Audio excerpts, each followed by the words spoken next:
heroes past shall never be in vain. To serve with heart and might, one nation bound in freedom, peace and unity. Hey, that's so.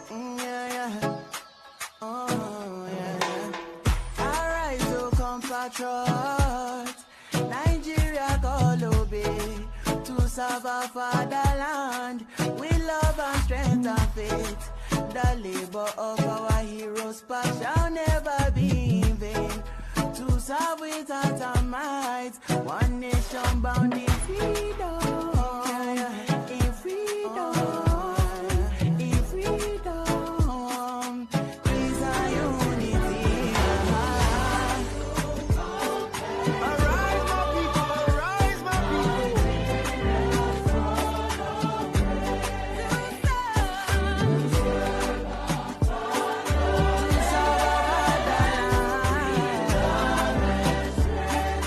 With love and strength and faith.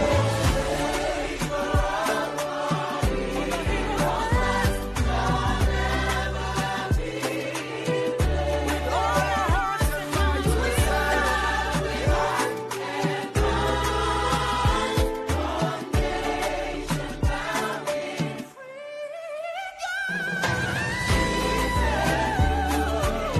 from about to go be down to them. From Warri to Lagos.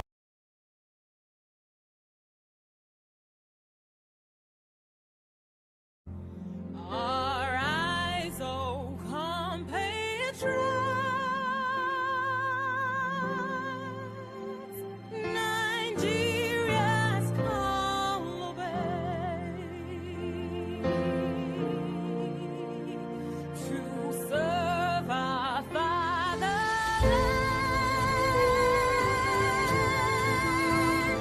with love and strength and faith. The labor of our heroes past shall never be in vain.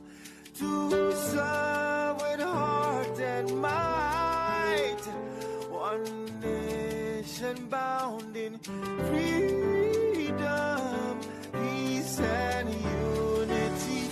Hey, that's so. Arise, O compatriots, Nigeria call obey, to serve our fatherland with love and strength and faith. The labor of our heroes past shall never be in vain. To serve with heart and might, one nation bound in freedom, in freedom, in freedom, peace and unity. Arise, my people, arise, my people.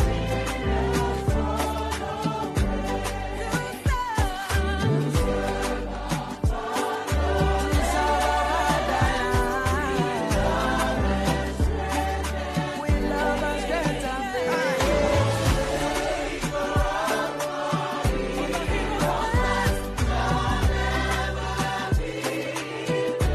All our hearts and minds we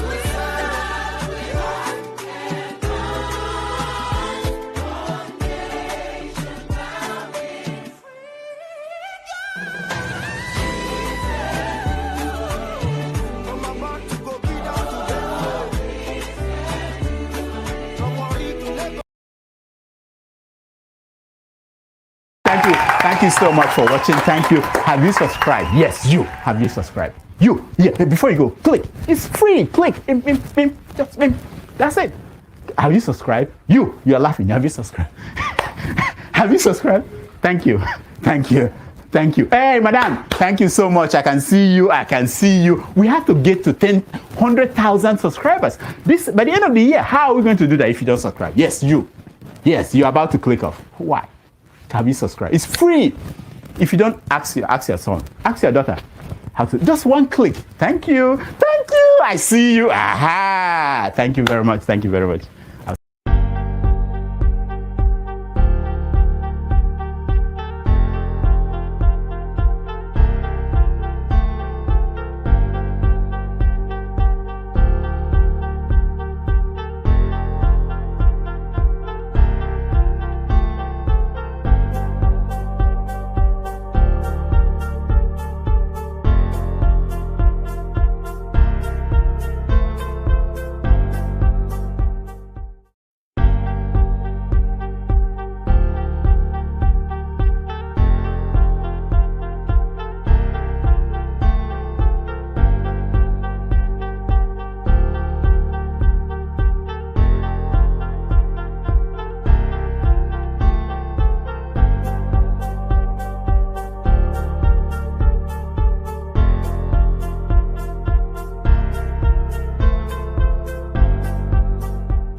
Good morning, good afternoon, good evening, depending on your on your geographical location. Thanks for joining me this evening for this wonderful broadcast. As you can see the headings, we are all Biafrans. I know some of you will be saying, "No, I am not Biafrans," but we are all Biafrans in the context of the the context of the nation, the intellectual argument presented by Achebe and the rest of and the rest of his folks that wrote the book.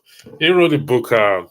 There was a country, a personal history of Biafra by Achebe, and I got this book and I started to read it, and I came across an interesting statement that they made. I'm trying to put it up here for us to be able to read it. Is the intellectual foundation of the Biafra of Biafra, which is I'll put it out there.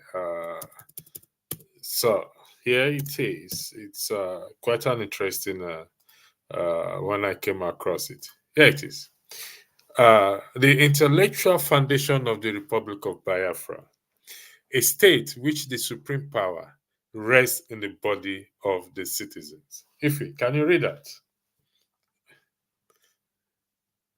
Hello? Are you there?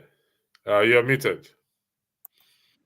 The intellectual foundation of the Republic of Biafra, a state which the supreme power rests in the body of the citizens. Do you agree with that?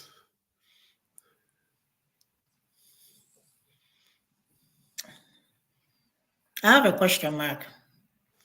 And the reason being that the guest we had yesterday, somebody asked a question regarding whether we are actually practicing democracy.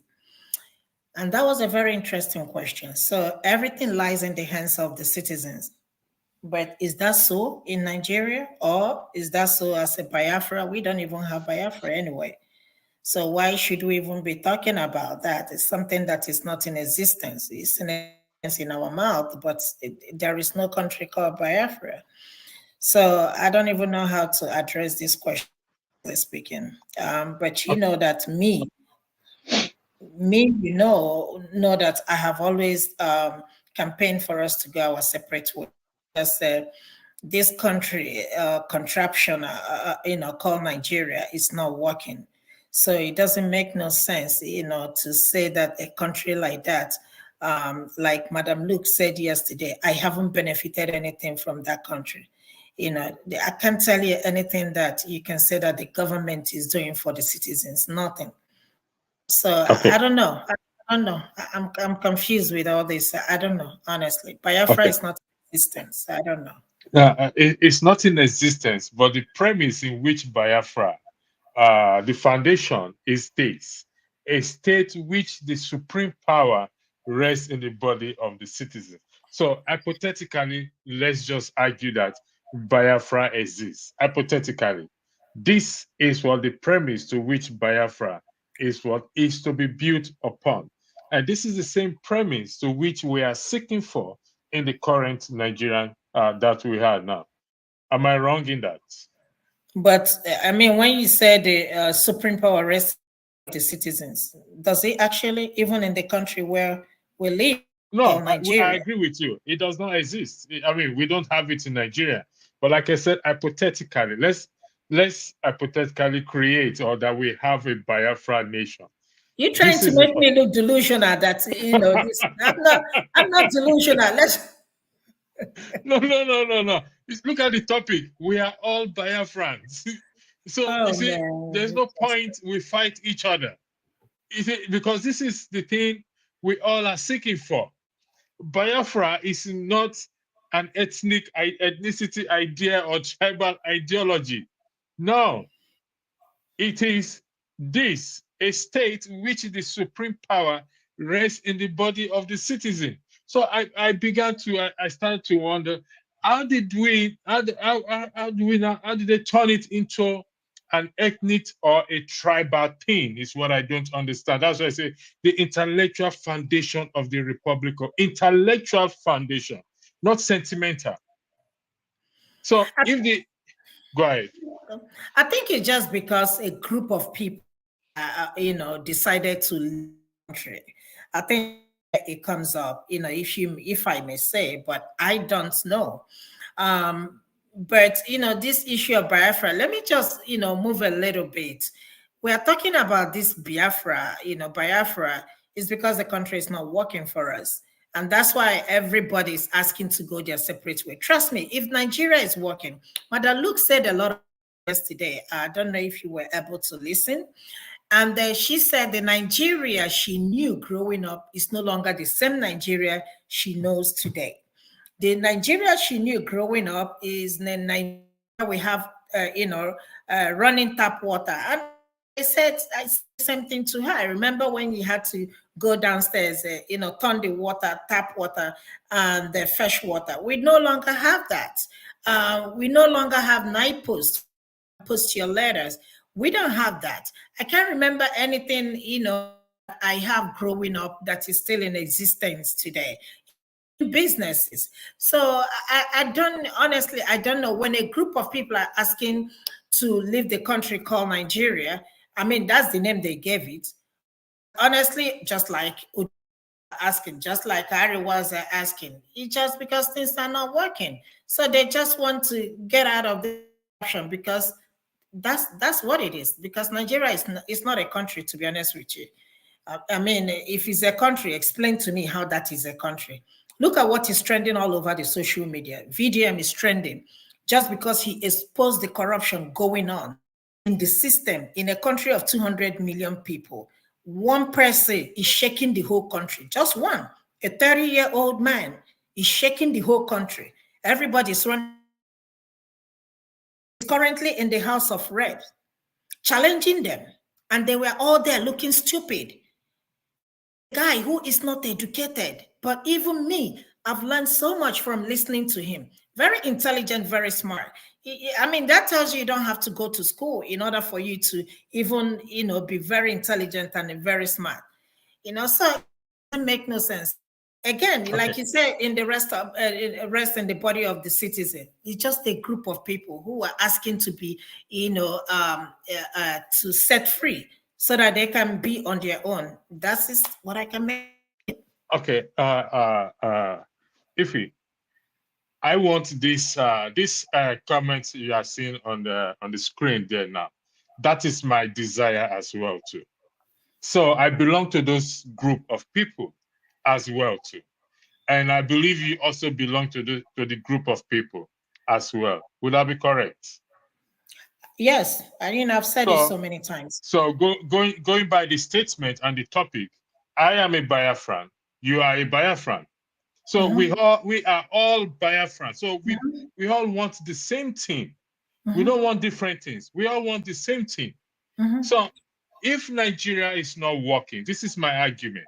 If Nigeria is not working, why can't every one of us, regardless of what tribe you are affiliated to, this is what I want. So I should pitch my tent with the Biafrans because I want a Biafra nation where my right, where the power based by the definition of democracy rests on us citizens.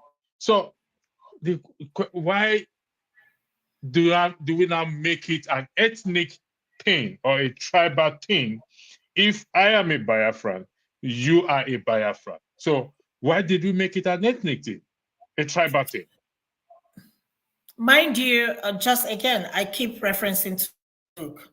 20 years ago, we were not talking about the Yoruba peoples, the Hausas, the Yorubas. We're talking about Nigeria as a whole. But because of the corrupt leaders that we have presently today, they are the people, because we have power to divide us. That's why we are so divided in that country now. And everybody's kind of fed up and wants to leave. So, I mean, it's not trying to find the right word to use.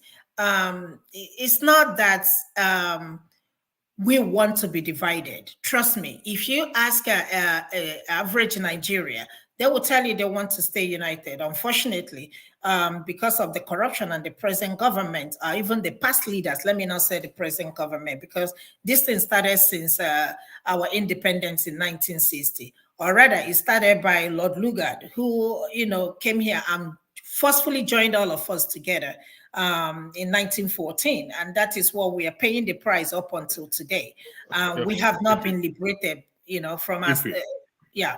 Sorry for interrupting you. I know this Lord Lugard thing. I don't know who is pushing this that theory of Lord Lugard thing, but let's try to focus on what is on the screen there. You and I just agree that I am a Biafra. You are a Biafra. Welcome, Mama Icho. Do you have anything to weigh in on what is on the screen there, please, Mama Icho? Good afternoon, Mama Icho.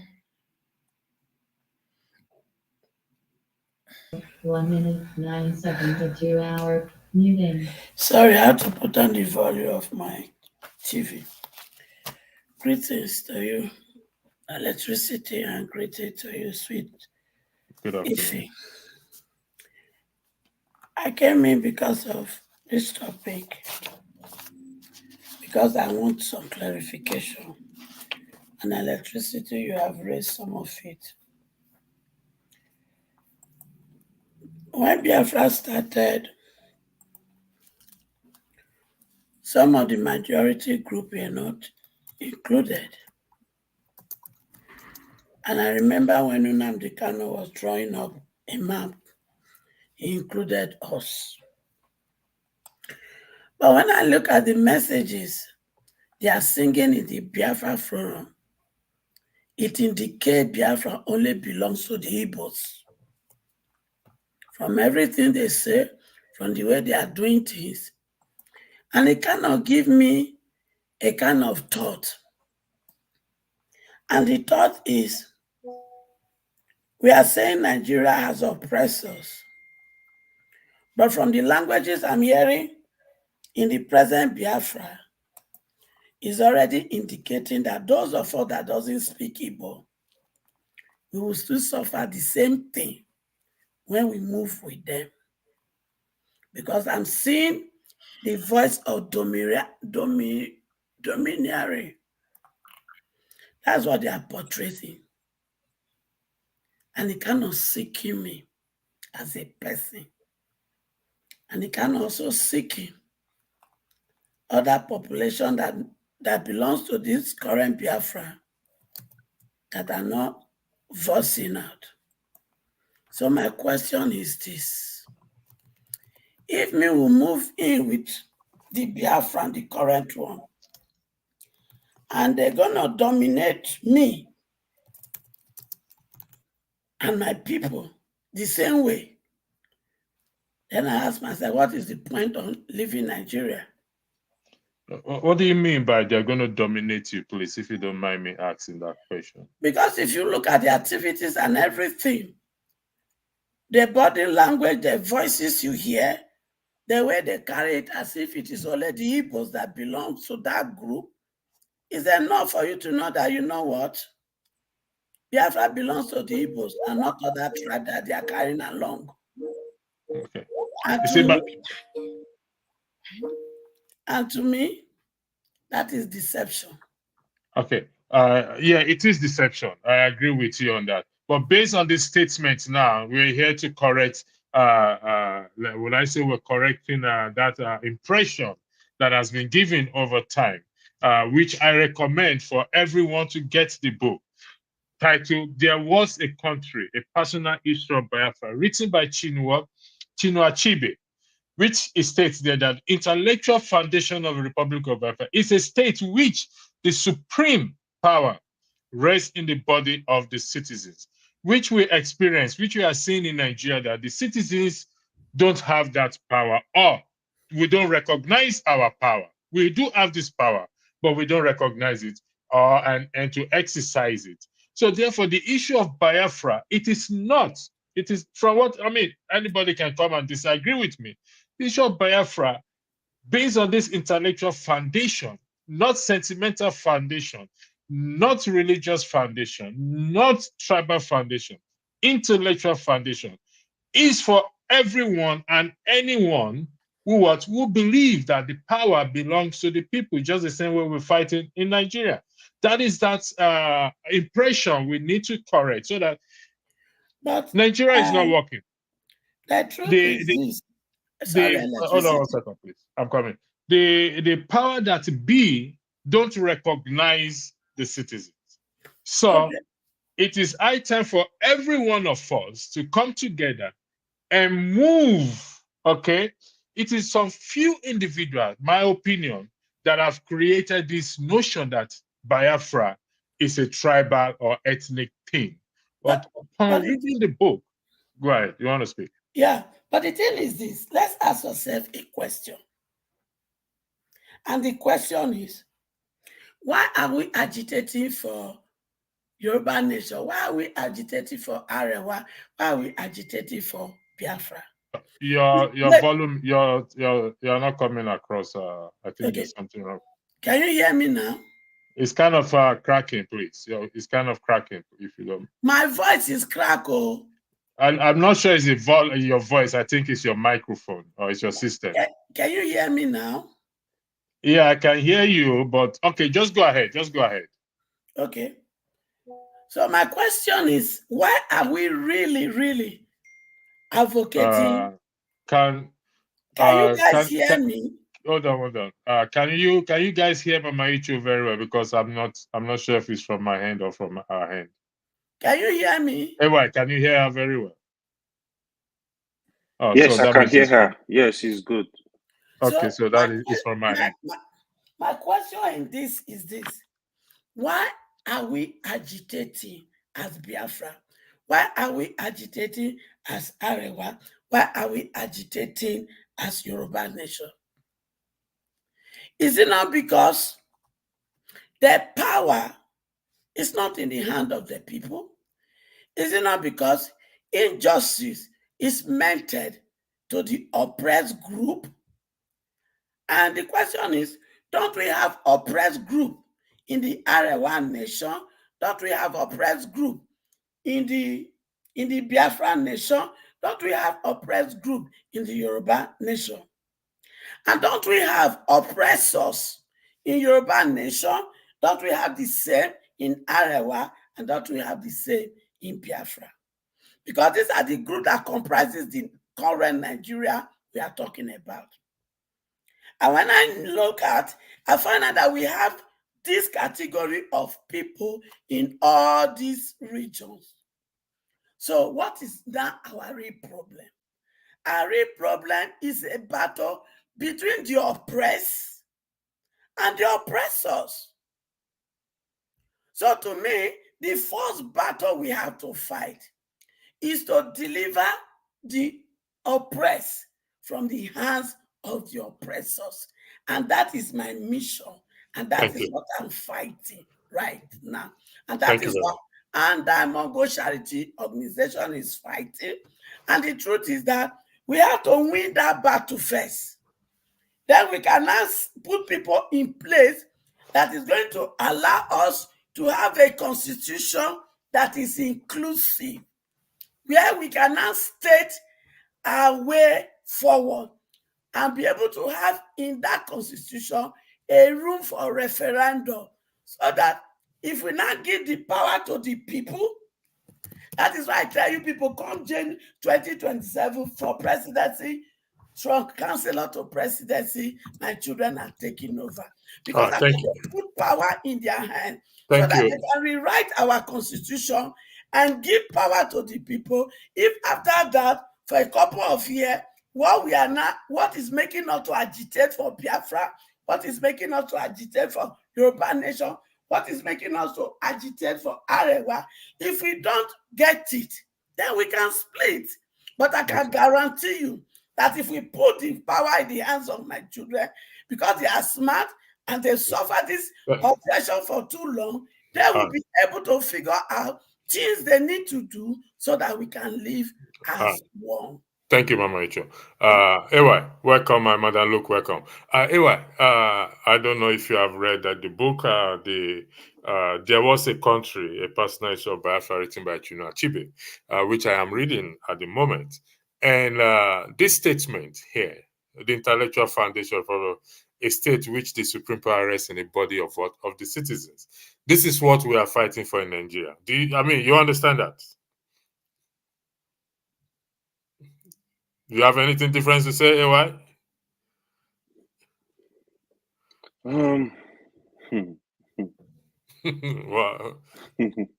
What? Okay, definitely. I always have something to say, of course. Good afternoon from here, everyone. I just want to actually continue from where Mama Icho stuff.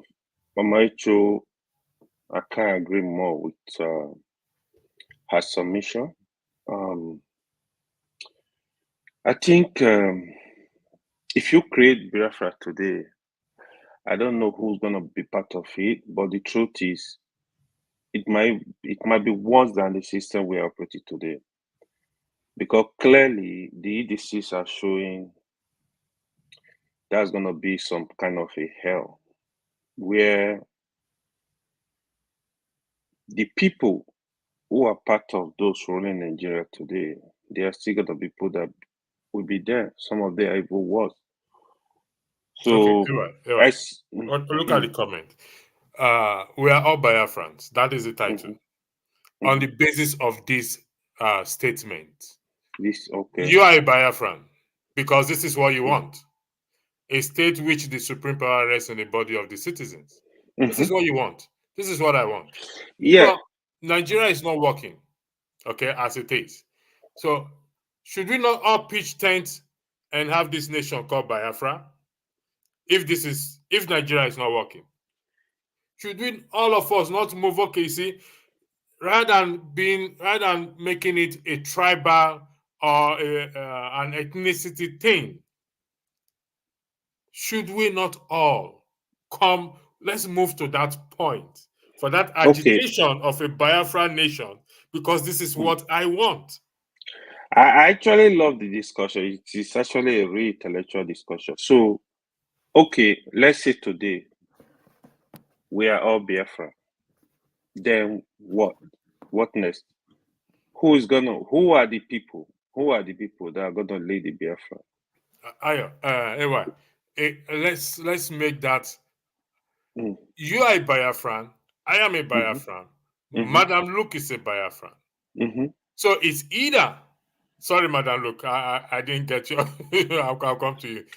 It's either we agree to come together and fix Nigeria as it is, or we all move and fix and create that nation called Biafra, because there's nobody that will come on this platform that would disagree with this statement that this is not what they want.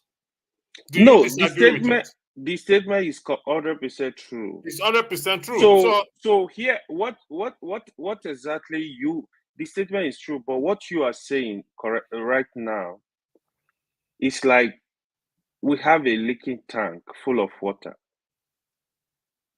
You've not solved the problem where the tank is dropping water. You are adding more water. That's exactly what you want to do now. So who are the people? So it's like changing the color of a building. Why inside the building is rotting? So you still want to deal with the same set of people. Either you say stay in Nigeria and fix it, move to Biafra and fix it. The system, the orientation, the people, they are still gonna go there and do the same thing or worse things. So that's not even the problem. The problem is we have to analyze, okay, how do we have a better Nigeria? How can we have a better a country called Biafra that we meet this standard? So, mind you, the leaders, they will be in that position to give that power to the people. If they refuse, just like we see in Nigeria today, the power will still be with them. Hold on. Power already belongs to the people. because the people make the leader. This is the state. This is what the statement is saying. A state which the supreme power rests in the body of what? Of the citizens. Yeah, true. By electing a president, the people have that power to also remove the president or not to re-elect him. So the leaders don't give the citizens power. The citizens actually have the power. You are 100% right. You are 100% right. But for the start, you need to build that system. The people don't have the power to build that system right now. Hold on. I'm gonna do pushback here. Don't say the people do not have the power to build the system. We have the power to build the system. We can't go on this trajectory of hopelessness. We can't go on this trajectory of helplessness. No, we can't go on that trajectory. He ain't cut for me. I'll come to you. Madam Luke, I'll come back to you, AY. Madam Luke, the floor is yours. Okay. Thank you. Hello, good afternoon, dear panelists and members of the Dr. Damage's family. I greet you all. Very interesting topic. Madam, look, hold on 1 second.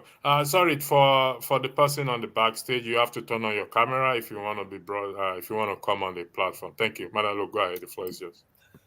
Thank you. It is interesting. Yes, I'm proudly going to say I'm a Biafran, and I have Biafran roots. We suffered the consequences of the Biafran War, and we're still suffering the consequences of the Biafran War today. Yes, we are all Biafrans, because whatever Biafran stood for is what every corner of Nigeria is agitating for right now. Be it Oduduwa or Arewa or whatever, we have the same goals. It's just that they're split between ethnic lines. There is no problem with getting a Biafra state, but can it be actualized? I don't think so.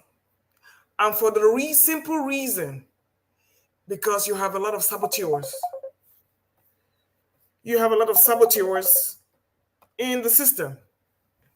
Lots and lots of saboteurs in the system. And I advocate more for the Biafran mindset as opposed to the Biafran location. I've always said it, with the kind of caliber of people we have in the Southeast, or the North, or the Southwest, you can actualize whatever you want to do by your actions, and it's going to be a silent code. You don't have to go around hopping around the street, waving flags and making noise. That is what China did. China closed the doors, did its own thing, and one day opened the doors and boom, what did you see? A superpower. The Biafran movement does not have to be noise making. I don't think so. It has to show more in actions than in words. And that is what our people have not been able to do. We do a lot of talking. We have a lot of intellectuals. We do a lot of talking. We do a lot of reading. We do a lot of writing. But how does it show in our actions? Do you have a Biafran action? Less noise and more action. That's what I say. Yes, the power rests on the citizens. But can they unite without betraying each other? You cannot have a Biafra when half of you are for Nigerian government and whatever it stands for. And we all know we do not have a country and we don't have a government. But when you have half of your people or our people on the other side mitigating or fighting against you, how are you going to realize this? So you see, it's a stalemate. Yes, the Biafran mentality exists, but can it be actualized? No. Thank you. You ask a question, can we unite? If you take this statement, a state which the supreme power rests in the body of the citizens, I want to believe, Samuel have not spoken. Mama Echo has spoken. AY has spoken. You have spoken. We agree with this statement. So by agreeing with this statement, it means we can unite. Madam Luke, do you agree with that? No. How? Because you're always going to have sellouts. And it has been demonstrated over and over again. Over and over again. You know what I expect us to do with all Nigerian elections? A total boycott. I want a place where you will go to a village and there will be nobody there. That's what I call unite. Yeah, that is a point. That is a point. A total boycott of anything not with the Biafran mindset. But what you have is people will sell their grandmothers for $10,000. The 10,000. I wish it was $10,000 or 10,000 naira. So if you do not have a total boycott of the Nigerian system, you are not united. So how can you unite? Okay, Madam Luke. Sorry, I'll come to you, Samuel Inandi. This is to even though it's addressed to Madam Luke, this is to every one of us. In life, we always will get people that betrays. That will betray you, that will betray me. Does that mean, as a result of that, we should not push forward? When we identify those betrayers, just like Judas Iscariot, who betrayed Jesus Christ, just like Sanballat and Tobias. Yeah, you are pushing forward, but you're taking 2 steps forward and 2 steps backwards and 1 leg forward. How? So your effort. That is why we're stagnating. Okay. That is where we're stagnating. When Nnamdi Kanu came out, was he supported? We have the other one in Finland streaming. Is he supported? So I don't understand what this mindset is. Okay. It's either you're going to come up with a blueprint that we are going to agree with, or it's not going to work. So when you have 10 people, even if you have only 10 people digging a hole in your bucket, you are still going to lose water. Do you have can you fetch water with 5 holes in a bucket? I don't think so. Okay. Thank you. It depends on how big the hole is in the first place. Now listen, when Nigerians betray, they betray with big holes, not small holes. I mean, these are mega holes. I don't want us to be pessimistic, Madam Luke. I'll come, Samuel. I'm not being pessimistic. I'm being realistic. There are 2 different things. All right. Samuel Inandi, thanks for joining. You've heard us. You were in the background. You've heard the conversation. I raised my hand before. You not see me. Yeah, no, Samuel. I have to let Samuel is just giving me hasn't spoken, so. But you were interjecting her. I didn't want to interject. I raised my hand. Yeah, I know. I saw your hand raised, but Someone has to speak. Bump in to interject her just like you. No, I'm the moderator. I can interject her. I can interject anybody. No, now equal right we get here. No cheating. There's no cheating here. I'm a moderator here. So, Samuel, the floor is yours, please. Go ahead. I think the Jews got back their nation May 14, 1948, if I'm not mistaken. And it took, at some point, it took 1,813 years. And I'm coming somewhere, I'm going somewhere with that. Some things that are said to be impossible remains impossible until they are done. So your suspicion of pessimism is true, okay? It doesn't matter how sluggish it might look. It doesn't matter the saboteurs that are in existence, right? Most things that eventually became possible in this life at some point were never possible.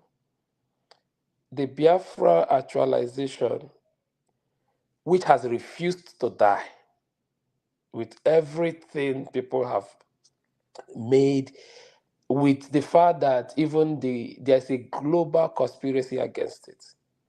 Because there are nations that have not gone through the pain that an average Biafra man had gone through, but they're existing today, right now, as a nation, as an independent nation. But there's a global, man, listen, I think Nigeria is just, God knows how many percent in what we are dealing with. It's probably bigger than Nigeria. There is a global conspiracy against this group of people. That's what I want to believe. And it is not me trying to look down on others, but if People are special, they are special. And we cannot just let them be. It's pretty much like the Jews. There is always something mystical about the Jews, that they are surrounded by enemies but not easily consumed. That can also be applied to an average Biafran person. And I love to use Biafran person as against using an Igbo person. Because sometimes Biafra is bigger than Igbo. People still fight against that and refuses to embrace or accept that.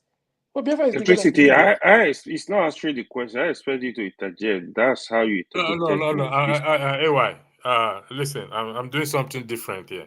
I'm taking notes while he's speaking because I'm going to ask him Okay. some questions. Okay, Please. good. Sorry, I just want continue. us to just be so I don't have to interject him. I will interject him when I want to interject him. I want him to speak, and I'm taking note, and I'm going to ask him some questions. Please go ahead, Samuel. My apologies, please. And again, I accept your apology. Thank you for apologizing, and thank you for being a great coordinator. This is the problem. Most times we don't listen to ourselves because we just want to fight for our position and we don't want to hear what somebody else needs to say. If I come into a platform and I don't interrupt anybody speaking, I think it is mutually respectful to let me at least land before at least you air your own opinion. You might not believe in what I'm saying because you're saying a lie. Biafra can never come to pass. Forget that thing. But I started by giving a little bit of statistics of people who it looked like it can never happen, but eventually happened. And I also was making an argument that this thing is bigger than what we might know. If not, we could have had global support and collaboration for us to become what we are supposed to be. And so what if Biafra is bettered? Why is he a taboo? Why is he a taboo? Have there been nations here in this globe, in this world, in this universe, that were never existent before but eventually existed? Why is he a taboo? If other nations had existed that were never in existence, if there was no Ukraine before and then suddenly there's a Ukraine, why is he a taboo? Why can he not be achieved in Biafra? Okay, Summer. You said there's a global conspiracy against. First and foremost, look at the statement on the screen. You've seen it, and I believe you agree with it. Would that be correct, Samuel? The statement on the screen doesn't need no argument now. Thank you very much. Who will dispute this? Nobody will dispute this. Thank you very much. I appreciate that. Now, you said there's a global conspiracy against Biafrans, and you also liken the Biafrans as the Jews. Would that be that's your statement, okay? And you said there are nations who have not suffered as much pain as the Biafrans, who are now nations, but they refuse the Biafra. Do you mind highlighting these pains, please, for me? If you don't mind telling me, because I am a Biafran, as it is. I am a Biafran. Could you highlight this pain that you're referring to, please? You're muted. Some nations are bathed in blood. And like we all probably know, over 3 million people, died during Biafran struggle or civil war, Biafran war, whatever they want to call it. Some nations fought. I think maybe we gave in so quick. Is it Sudan or there's a nation that their battle lingered so long and they were able to sustain that battle for that long until they got what it is they wanted, right? But when people struggle for something, they get stubborn in it until they get it. But our own didn't last that long, but we've lost some people. People have died. In a fair boy, listen, how can 3 million people die for nothing? If the world is fair to us, these people deserve to get what they are looking for. And again, it is not a taboo. Heaven will not fall that there is a Republic of Biafra. Heaven will not follow. Okay. See, war is never fair on anybody. You can see what is happening between the Israel and the Hezbollah and Lebanon. You can see the war in Ukraine war is never fair on anyone. But what we're trying to do here is, or what this platform of myself is trying to do is to bring minds together. You can see from the beginning, we are all Biafrans because of this statement on the screen. We may disagree on methodology, on going about it, but we all want the same thing. So it's either we focus our minds and our everything in creating this one Nigeria and make it work, or every one of us move to what? To form this strong alliance, because the power belongs to the people, which is the movement, and have a Biafra nation, which is not based on ethnicity or tribe. That is what this statement is actually saying or telling us. Yes, 3 million people died. I can guarantee you their death is not in vain. People still die today. People die in the Lekki NSAS. Police kill innocent people. They are dead. The 3 million people that died is not different from the people that died today, that are dying today. There are those who also die in hospital. Now, if you now liken the Biafrans to the Israelites or the Jews, then it's a different kettle of fish, because he ain't going to win that argument, because you can see what Israel is doing in to the Palestinians and to the Hezbollah. Then the Biafrans should pick guns and separate themselves from Nigeria, if that is what they want. Like I said, it's an argument nobody's going to win. If you have to compare ourselves to the Israelite. Tony, look, welcome. Can I If add I come to something? you, I'll go to Mama H.O. She wants to say something. Mama H.O., you want Can to I say something? add something you just said? Moderator, please, when I compared Israel, I wasn't comparing that we should pick up weapons like they do to fight. When I compared Israel, I compared on the basis of it took a long time before they became an actual state. And no matter how long it might seem to take, the possibility of becoming an actual state is still there, no matter the time involved. That's the All right. comparison. Thanks for that clarification. Mama H.O., you have 2 minutes, please. Thank you. I've forgotten a line of my thought, but I'll try to recall. First, AY said, I don't know if he's the one that said it, that we are not ready, or is Madam Luke that said that? Yeah, it's Madam Luke.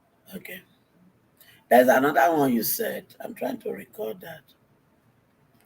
Madam Luke, you said we are not ready. We are ready. The only problem we have, we need a leader. And I am leading. Whoever that wants to join, you can come and join. Because I'm already leading and working behind the scene. We will throw one joker card in this month of October. Why the October? We will throw a joker card. I'm not here to discuss that joker card because we have a lot of enemies around. But I can trust the whole world will shake like COVID-19. That's the only thing I can talk. Thank you very much. We don't need, I'm not done. We don't need battalion in that journey. Like Gideon, he gathered together 300,000 soldiers. And God said, no, you don't need this number of soldiers to fight the war. And Gideon said, okay, how do I know who will follow me? He said, take them to the sea. Let them drink. Anyone that drink with his hand is disqualified. It is only those who leap with their mouth that will go with you. And Gideon was able to reduce the number of those who went with him into that battle. And he will eventually win. So like Gideon, I am selecting those who will help me to play the Joker's card. And it's going to be a sweet one. We're not a carry gun. But Kasala go boss. Not only in Nigeria, in the whole entire world. And they go carry focus on our president. meet all the demand. Electricity, can I quickly Your say something? your 2 minutes is up. Thank you very much, Madam Mitchell. Me, Ewa, can I I'll come quickly to say you. something? Okay. One second. Mr. Tony, okay, thanks for joining this discussion. From what you can see, I don't know if you've been following from the start of this discussion. We are all Biafrans. We make Nigeria work, or we all pitch tent and have that nation called Biafra. So, Mr. Okay, the floor is yours. Thank you. Good evening. I just started listening to the program. I'm not too sure I have a grasp of the issues here, but I can see it's focusing on Biafra. From the caption, I can see it's like we're looking at the intellectual foundation for. The intellectual foundation of the Republic of Biafra is what a state in which the supreme power rests in the body of the citizen. And every one of us agree with that statement.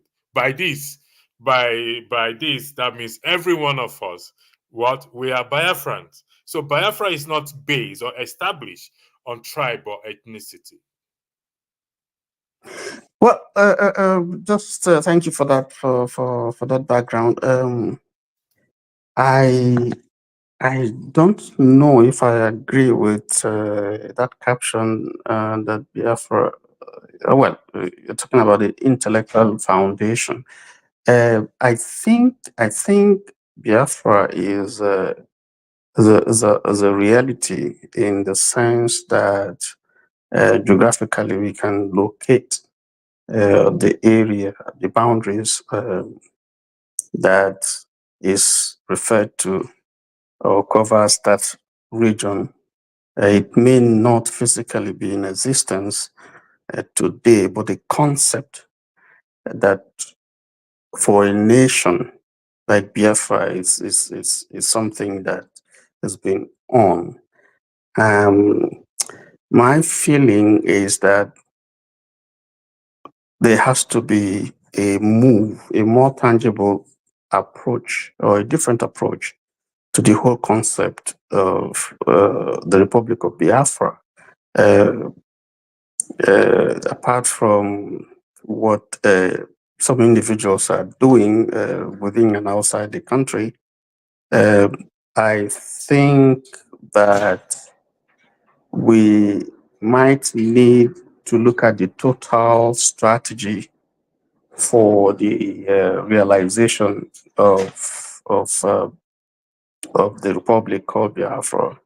The present, my opinion is that the present struggle or the present strategy that is being used is one that also has not been very inclusive. There are certain areas of where would rightly belong to Biafra that are disassociating themselves because they are not quite in tune with the strategies that are being implemented right now.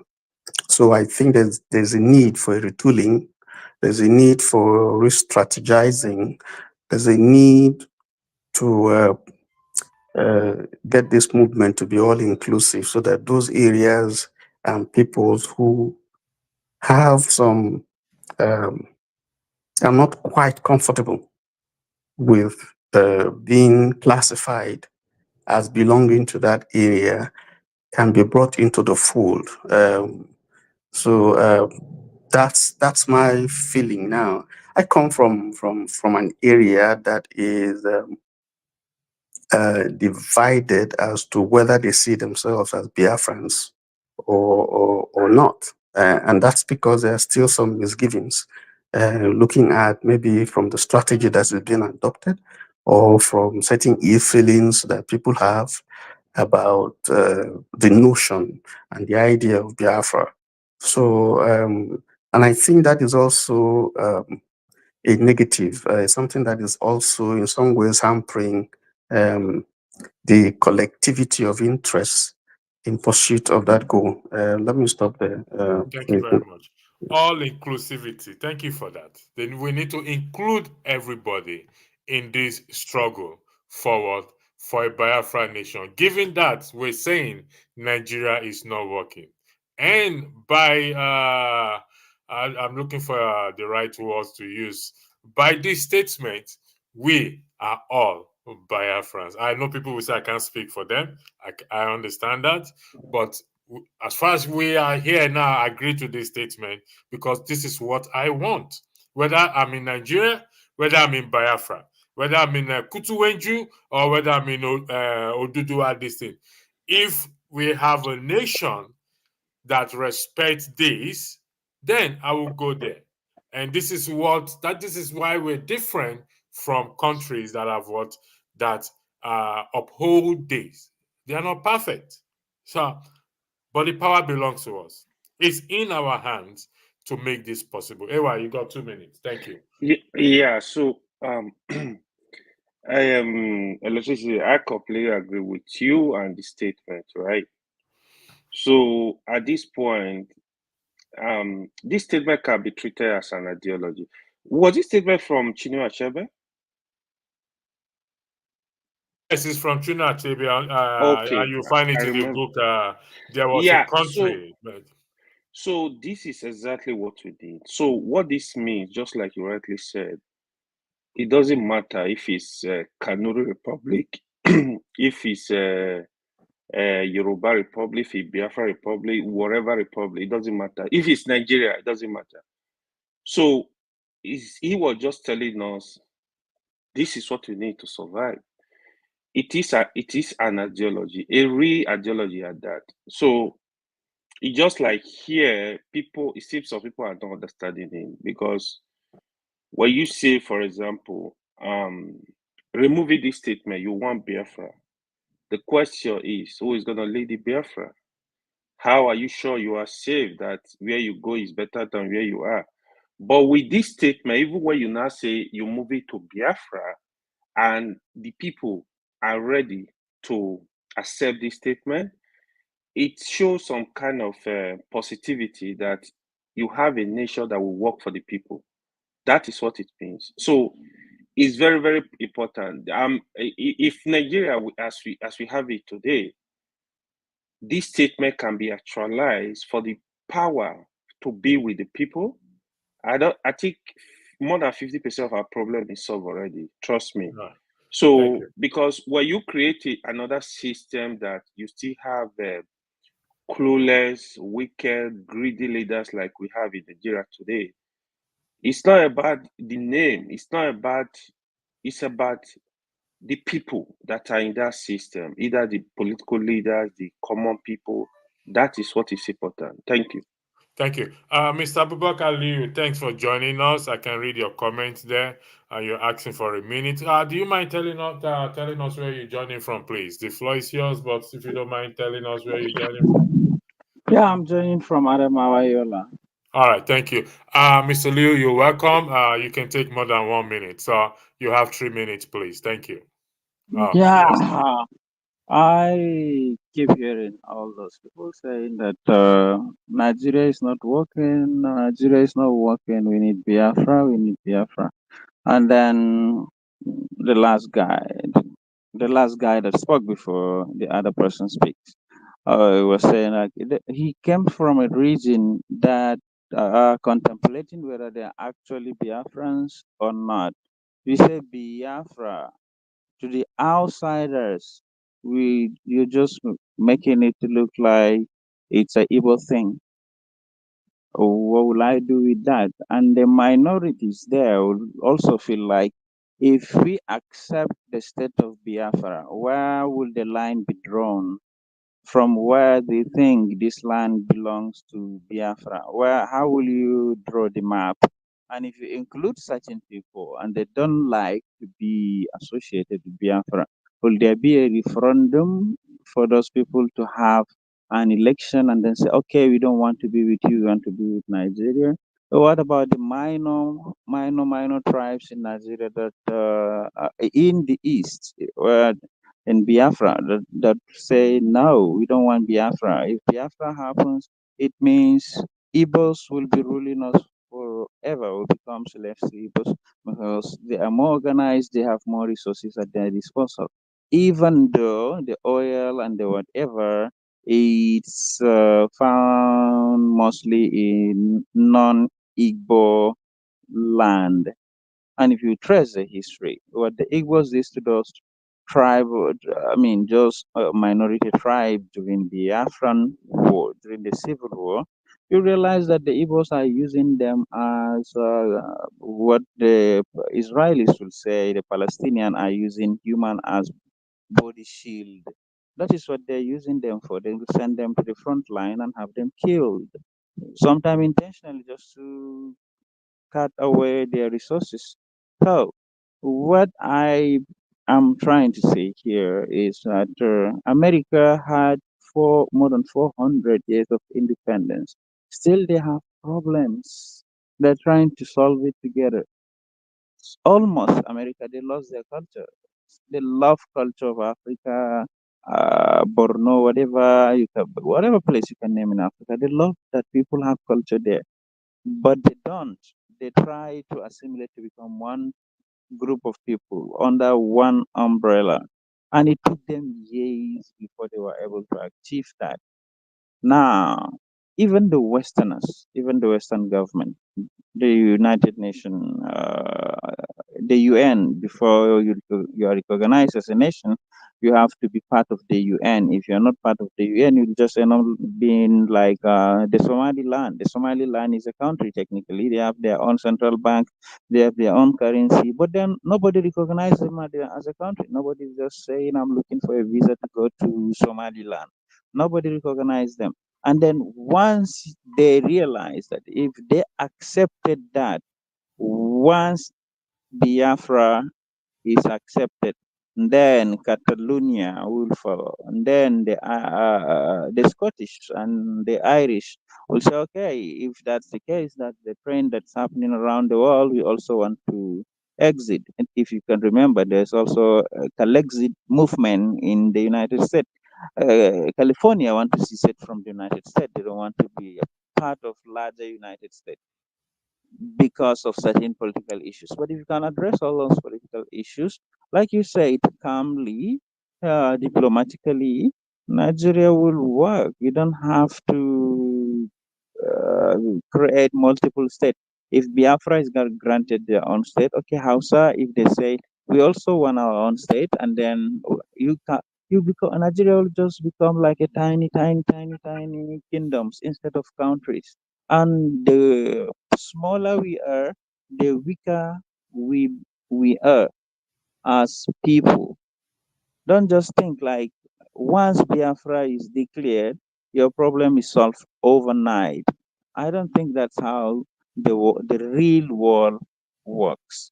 Thank You you. still have more problems to solve, if not greater than the problem that Nigeria has already created. Thank I'm you. not a fan of whatever is happening in Nigeria now. I don't like it at all. I don't want to be a part of a country that does stuff like that. But I have no choice. Nobody asked me where will you like to be born. I just happen to be born in Adamawa, Nigeria. So I don't have a choice. You happen to be born in Biafra land. You don't have a choice. It's not as if you struggle very hard and you are rewarded by being born in Biafra land. And then you say, I'm proud of being Biafran. It's like saying I'm proud of having cancer in my family. It doesn't make sense. Thank Thank you, you. Aliu. Aliu, thanks for joining us. You're highly welcome, and your views we are asking everyone all over the country to join us. It doesn't matter. Your opinions, your views are expected here. And based on what you said, I can say you're also a Biafran by heart. It doesn't matter whether you are born in Adamawa State and I like that what you said.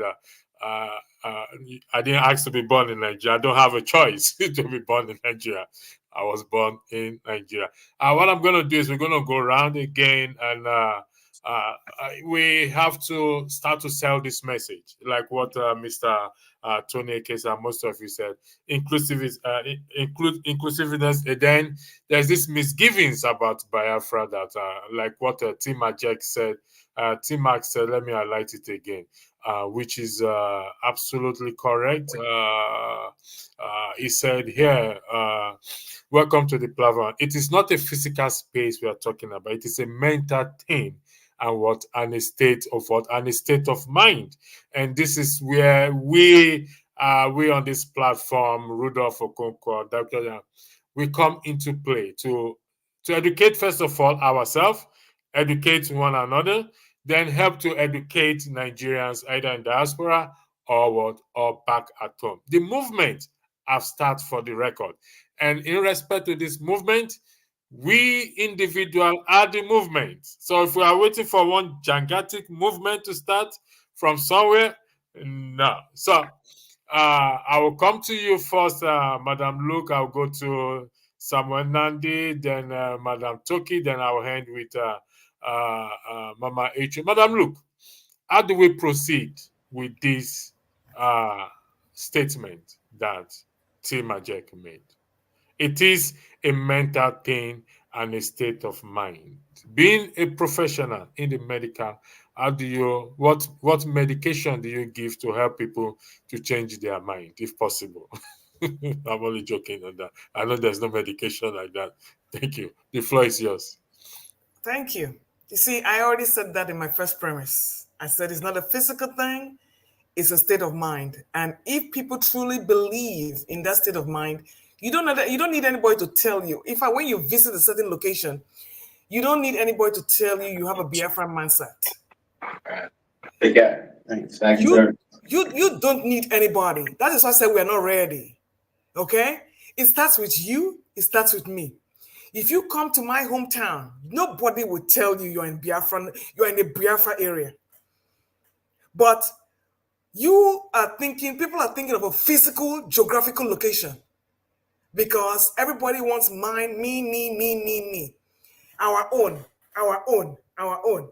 You can't get your own when you don't have the mindset. And Mama Echo said something. Leaders are very important. You cannot even find key leaders in Nigeria that can blatantly come out and tell you they're proud to have a Biafran mindset. There is nowhere, even Mr. Peter Obi cannot even mention that word Biafra on a public space. But does he have a Biafran mindset? Yes, he does. So you see, it's very complicated. People are not, you are saying, what medication are you going to give? If you're not proud of who you are, I don't know what medications we can give to you to actualize your goals.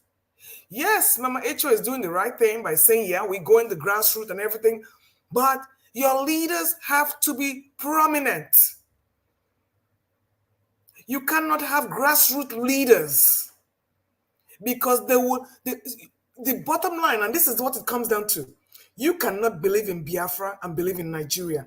Those two things do not even mix anywhere. You cannot mix the two. So, you can be a proud Nigerian. That's why I said when I come in and say I don't like Nigeria, people don't understand what I'm saying. You cannot be a proud Nigerian and have a Biafra mindset. It's not possible. It's not possible. So we have to be honest with ourselves, first of all. That's the first medicine. What exactly are you? When I come out of the country, my passport says Nigerian. I cannot say I'm a Biafran. I don't have a Biafran passport. But I have a Biafran mindset. So you see, we are chained into our actualizations. We are chained. Because here you are, here now, we all have Nigerian passports. Can you be a Biafran, have a Biafran mindset and still believe in Nigeria? Absolutely not. I don't believe in Nigeria, but I have a Nigerian passport. Go figure. So please help me here. If you don't admit to what you are and own up to it, Can we all here burn our Nigerian passports? The answer is no, because you can't go nowhere. You cannot go nowhere. So how do you actualize Biafra when you are having a Nigerian tag? How does that work? Answer, Madam, please. Thank you. Madam, look. What is the mindset of a Biafran, of a typical Biafran person? You will not vote in a Nigerian politics. Okay, so that is what you are pushing for. You will not. You would. It is going to be a total boycott. You cannot vote. Okay. Thank you. Thank you for clarifying that. I just want to. I have my reasons why I'm clarifying that. Thank you, Samuel. The statement there is we need a leader. Last week Friday there was a debate, but we could not reach a concession as to either to go to the side of Obi or to go to the side of Showere. There was this back and forth and back and forth. But truth be told, we need a leader. The people need someone to lead them in this what? In this great battle of rebuilding or recovering Nigeria from the hands of what? Of the oppressor. How do we go about getting a leader or choosing a leader? At the moment, we have P2B and we have Showore. There are others as well too who are yet to come up. People like Mama H.O. says she's leading a group. People like Madam Luke say a total boycott. That is our own group that she's leading. So we have to consider them for leadership as well too. So, Samuel, how do we go about? The people actually need a leader for this movement. Even though the movement is you and I, individually, we've started it. We'll preach it to our family, our friends, our spouses, our colleagues who are Nigerians, that the movement has begun. But we need a leader. Samuel, the floor is yours. Thank you. You have 3 minutes, please. Our friend who came and spoke is not on camera, but he didn't bring me up on camera without being on camera. So what is the double standard about? Allow me to clarify that, please. We give exceptions to people joining from Nigeria. It was actually on camera, but it's kind of a dark. If it's not on camera, you won't see that black spot there. But we give exceptions to those joining from Nigeria. So I believe you will understand that. Are you joining from Nigeria, Samuel? No, it doesn't matter. But let me. No. It's a question. Are you joining from Nigeria? The answer is no. I'm not. Thank I'm you. not. There's a reason I asked, and I hope you. Well, let's not overflog it. So let me start with the population of Nigeria. Well over 200 million, right? 200 million people. Okay, and address the issue of boycott. If we boycott election to prove a point of our mentality that we don't believe in this system, we don't support this system, that would amount to hurting ourselves. So if we are proud that we carry a Nigerian passport, right? If we cannot deny the fact that, hey, I carry a Nigerian passport, that's my reality. If that's our reality, or what we call reality, I will carry that passport. Wisdom demands that we vote. Wisdom demands that we vote. Because if these 300 million people, that is Nigerian population, only 10 million votes because the other boycotted, election will be declared on the basis of the 10 million that voted. If I'm wrong, somebody will put me right, but that's what I believe, right? Election or winner or leadership. This is addressing leadership like you rightfully asked right now. Election or winner or leadership will be determined by the 10 million. Let's say voting really counts. That's a different topic altogether. That voted. So how wise is boycotting this thing? I would advise against that. I would advise that we vote massively if we have identified the person who will revisit, whether it is policies, the person who will revisit whether it is constitution, the person who will revisit balancing of power, the person who will revisit election transparency. We have to vote the person into power. If Nigeria must change, the thing that will change it is all of us voting, assuming that our vote counts. If our vote counts and we put the right person there, we will now see the person start changing the system in such a way that progressively the whole place will start changing. But I'm asking a general question. If we boycott and give these evil people opportunity to keep ruling us, are we shortening our problem or are we making it longer? And I think Thank that you. would be my time.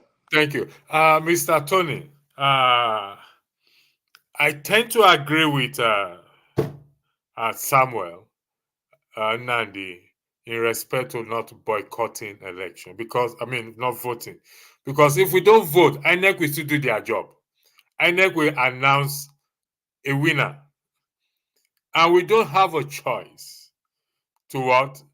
To accept it, because they are going to make it, continue with the policy. So, going at the same, in the line of Samuel, sir, the floor is yours. Thank you. Well, thank you.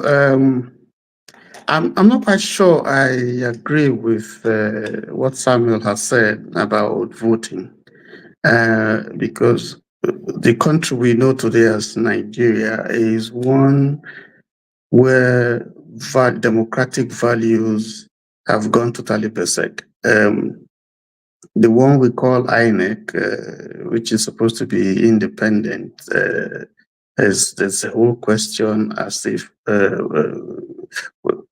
truly it's independent. And we have seen what happened in the governorship election in Edo State.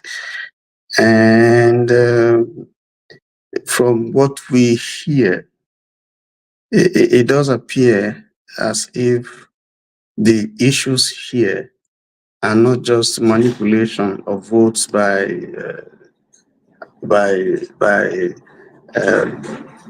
the parties. For me, it's a question not of saints and sinners here, it's a question of sinners all. You have the voters who compromised, and when you look at what we hear happened, you kind of have some pity for those people who came out to vote. I'm wondering if they had come out to demonstrate for, asking for good governance, and some people died, and you would think that those people are committed people, and when it came to election, I guess you still find some of them, being compromised and just selling their conscience for 10, 20,000, knowing that that won't even take them a day to spend, and the reality of the situation that they have been angling to change will stare them in the face. So I don't think that the issue here is voting. I think that this is a country that has totally lost its bearing. If you remember, the last time I appeared on this program, I talked about a book that is titled Ethiopia that cut off his head. I think that the problem that we have right now is that Nigeria has to decide, not just leadership, because if you're looking for leadership to decide, then we just continue to go round and round in cycles. I think that we are at a critical point as a nation. And there's a need for us, again, I repeat, to realize that the path, the trajectory that Nigeria is going through right now is not one that will lead to greatness. So it's not, the structures are not working. They are there, they are not working. Leadership is poor, one of the poorest in the world. Followership is bought, they are pauperized, they are pulverized, they are poor. And so it's easy for them to sell their conscience. When you give them a cup of rice, they tend to compromise.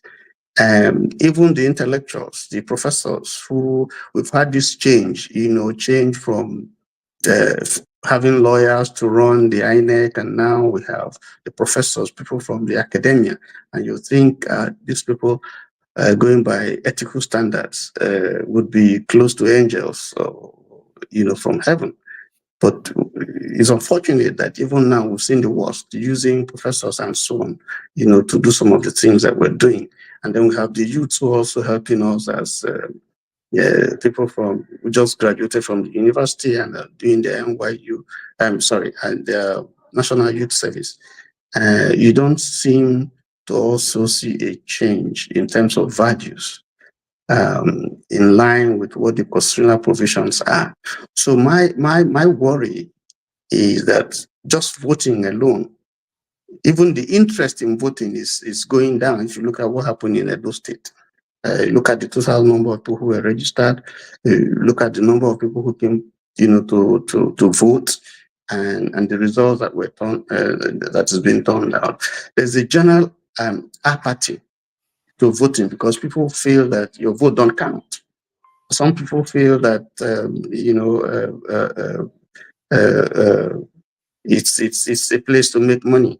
And so I think that entire infrastructure of voting, of INEC, of leadership, need to be totally dismantled. Now, Obi and Showore are just ideas of the kind of leadership Nigeria should look forward to, given the system that we have now. So I think Obi is more of an idea, because he cannot, with the way the country is now, there's not much Obi as a person, as an individual can do. And I hope and I'm praying that he doesn't tire out, having given all this all. The same thing with Showore. Because if you have these ideas, these lofty ideas, the critical question to ask is, are Nigerians willing? Are they ready to key in, not just by mouthing it? Can you find, our good angels that are ready to stand and push the frontiers of the message that Obi and Showore are pushing? And there are so many other people like that also, of like minds, who are also, maybe they are not, they don't have the kind of resources that these people have to drive this change that Nigeria is yearning for. But for me, it still remains as a mental, as an intellectual activity, because Obi cannot do much except he has a followership that is fully dedicated, a followership that is ready to drive this change, to its critical end. That's what I would say. But election is not just enough. Obi and Showore and all these leaders that we have are not enough. It has to be a total orientation and determination to push this struggle far beyond the frontiers of what we're seeing now. Let me stop there. Thank you, sir. Speak the truth. Welcome to the platform. Marlon, look, there is a serious pushback to your idea of we should not vote, and which is hypothetically, Mama Icho, if we don't vote come 2027, who is going to be president? I think who are you asking? No, Mama Icho, you got 3 minutes, ma'am. I think we will be a fool to say we shouldn't plan for vote. And it will be the useless decisions we will ever make in history. Because if we don't prepare, we will still go there the way we went in 2023, 2022. Because when I begin to analyze what really happened in 2022 and 2023, and I begin to do my findings, what I find I'm not ready to reveal yet, because my children will not understand. They will not understand that the conspiracy that was done by the people they think we are fighting for them was not true. but I keep it in the cupboard, in my cooler, until I achieve what I want to achieve first in preparation for 2027. And the same thing played in Edo election. They came out to us with the mind that they are coming in LP of my children.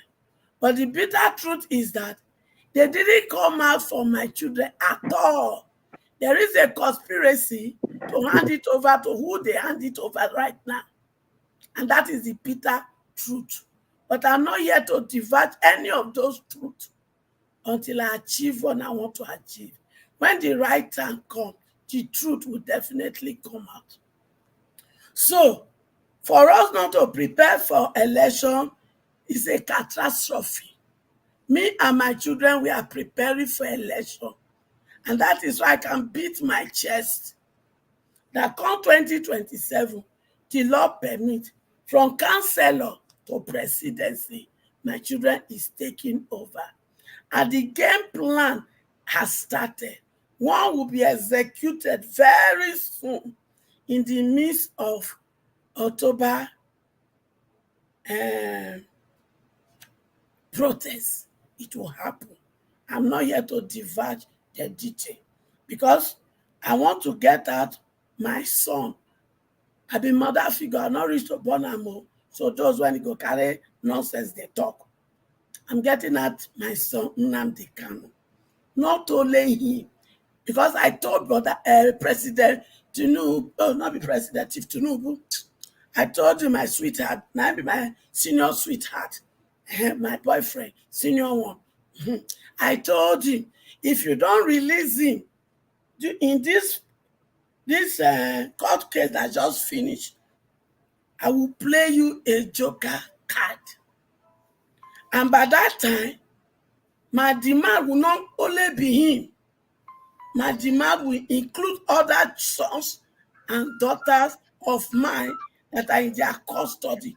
Not only that, some impunities that have been dropped in that corner will be visited, especially what they did in election to my Igbo children. That impunity will be visited. That is why I've asked them, let them submit the things they want me to demand. Everything they destroy in Lagos will be paid back with interest. Okay. Thank you, Madam Chair. Your time is up. I speak the truth. Welcome to the platform. We started with what is on the screen there. With the topic, you can see from the topic, we are all Biafrans. The intellectual foundation of the Republic of Biafra is based on this premise, a state to which the supreme power rests in the body of these citizens. The floor is yours. Thank you. You got 3 minutes. Thank you. Okay, so by your own admission, you're still into reading the book. So you haven't, by your own admission, you are still reading the book. You haven't finished it. All right. So Chino Achebe actually did show himself to be a bigot in that book, but I will leave you to make that determination for yourself. When you say everybody is a Biafran because of a statement he made, by that virtue, then anybody could be a member and citizen of Animal Farm. Because basically, if you read Animal Farm, what was espoused by Snowball, Napoleon, and the rest of them, Squilla, was the same thing. And I can guarantee this. If you look at every constitution on earth, it is the same premise. It is the same virtues that they espouse. So we cannot just say because Chino Achebe took it in his wisdom to say this is what he wanted, that automatically everybody is. But I do understand the mindset and what he's projecting. Now, when I started listening to the show, I was hearing Mama H.O. while I was in the meeting in the background. And you have to look at, when you talk about Biafra, like I've said severally on here, you always have to look at why the minorities in that region are adamant about not following Biafra. You have to take into account their worries. And to do that, you have to go back in history and you have to look at how they were treated especially when the Midwest was invaded and the governor of the Midwestern region was sacked. And then you have to look at the atrocities that were committed by the Biafran forces after. And then you have to look and say, well, why would these people that were subjugated by the overwhelming majority Igbo tribe want to be part of this new envisioned country? For example, if you look at when I think it was Ejo was sacked, not Ogbemido, it was Ejo was sacked, Ojukwu made a fatal mistake. Aside from the fact that he imposed an ethnic Igbo governor on the people of that region, what he also did was commit ethnic cleansing, which I think a lot of people do not talk about a lot today. There was a town, if you look at Frederick Forsyth's book about Frederick Forsyth was a very, very good friend and mouthpiece for Biafra. There was a town called Abudu in present-day Edo State that was completely wiped out by Biafran forces. After that, they got to the Benin region where after they were leaving, because obviously the people of that region were not happy with the way they were treated by the Igbo soldiers, and they worked against them, and they collaborated with federal forces, poisoning the Biafran soldiers, for example. And while the Biafran soldiers were beating a retreat after losing in Ore, they ransacked the federal bank in the central bank in Benin. So you always have to look and say, okay, well, I don't think as much as you would want to say, as much as, is that the time up? Yeah, your 3 minutes is up. That's cool. Yes, let me, just you still have the floor for a few seconds. I just want to put something across to you. Like you rightly said, almost every constitution looks alike, or the same, cut and paste, they just amend a few things there. And whether we agree that Achebe is expressed bigotry or is a bigotry in his book, that is, to me, is neither here or there. However, regardless, irrespective of whatever state we are, country we are, every human being, every person wants to be treated decently, wants to have the basic thing that life provides for them, or that the government is expected to provide for them. And the premise in which he said this is the argument or the discussion we are having today. A state which the supreme power rests in the body of the citizen. So this can also be what? Nigeria, which we don't see the power rests in the body of the citizens. So thank you for that. As we give our closing argument, I'll start with Mama Echo, Madam Luke, we'll go to Samuel, then we'll go to Mr. Tony, then I'll end with I Speak the Truth. You have 2 minutes to give your closing argument. Thank you very much. The floor is all yours.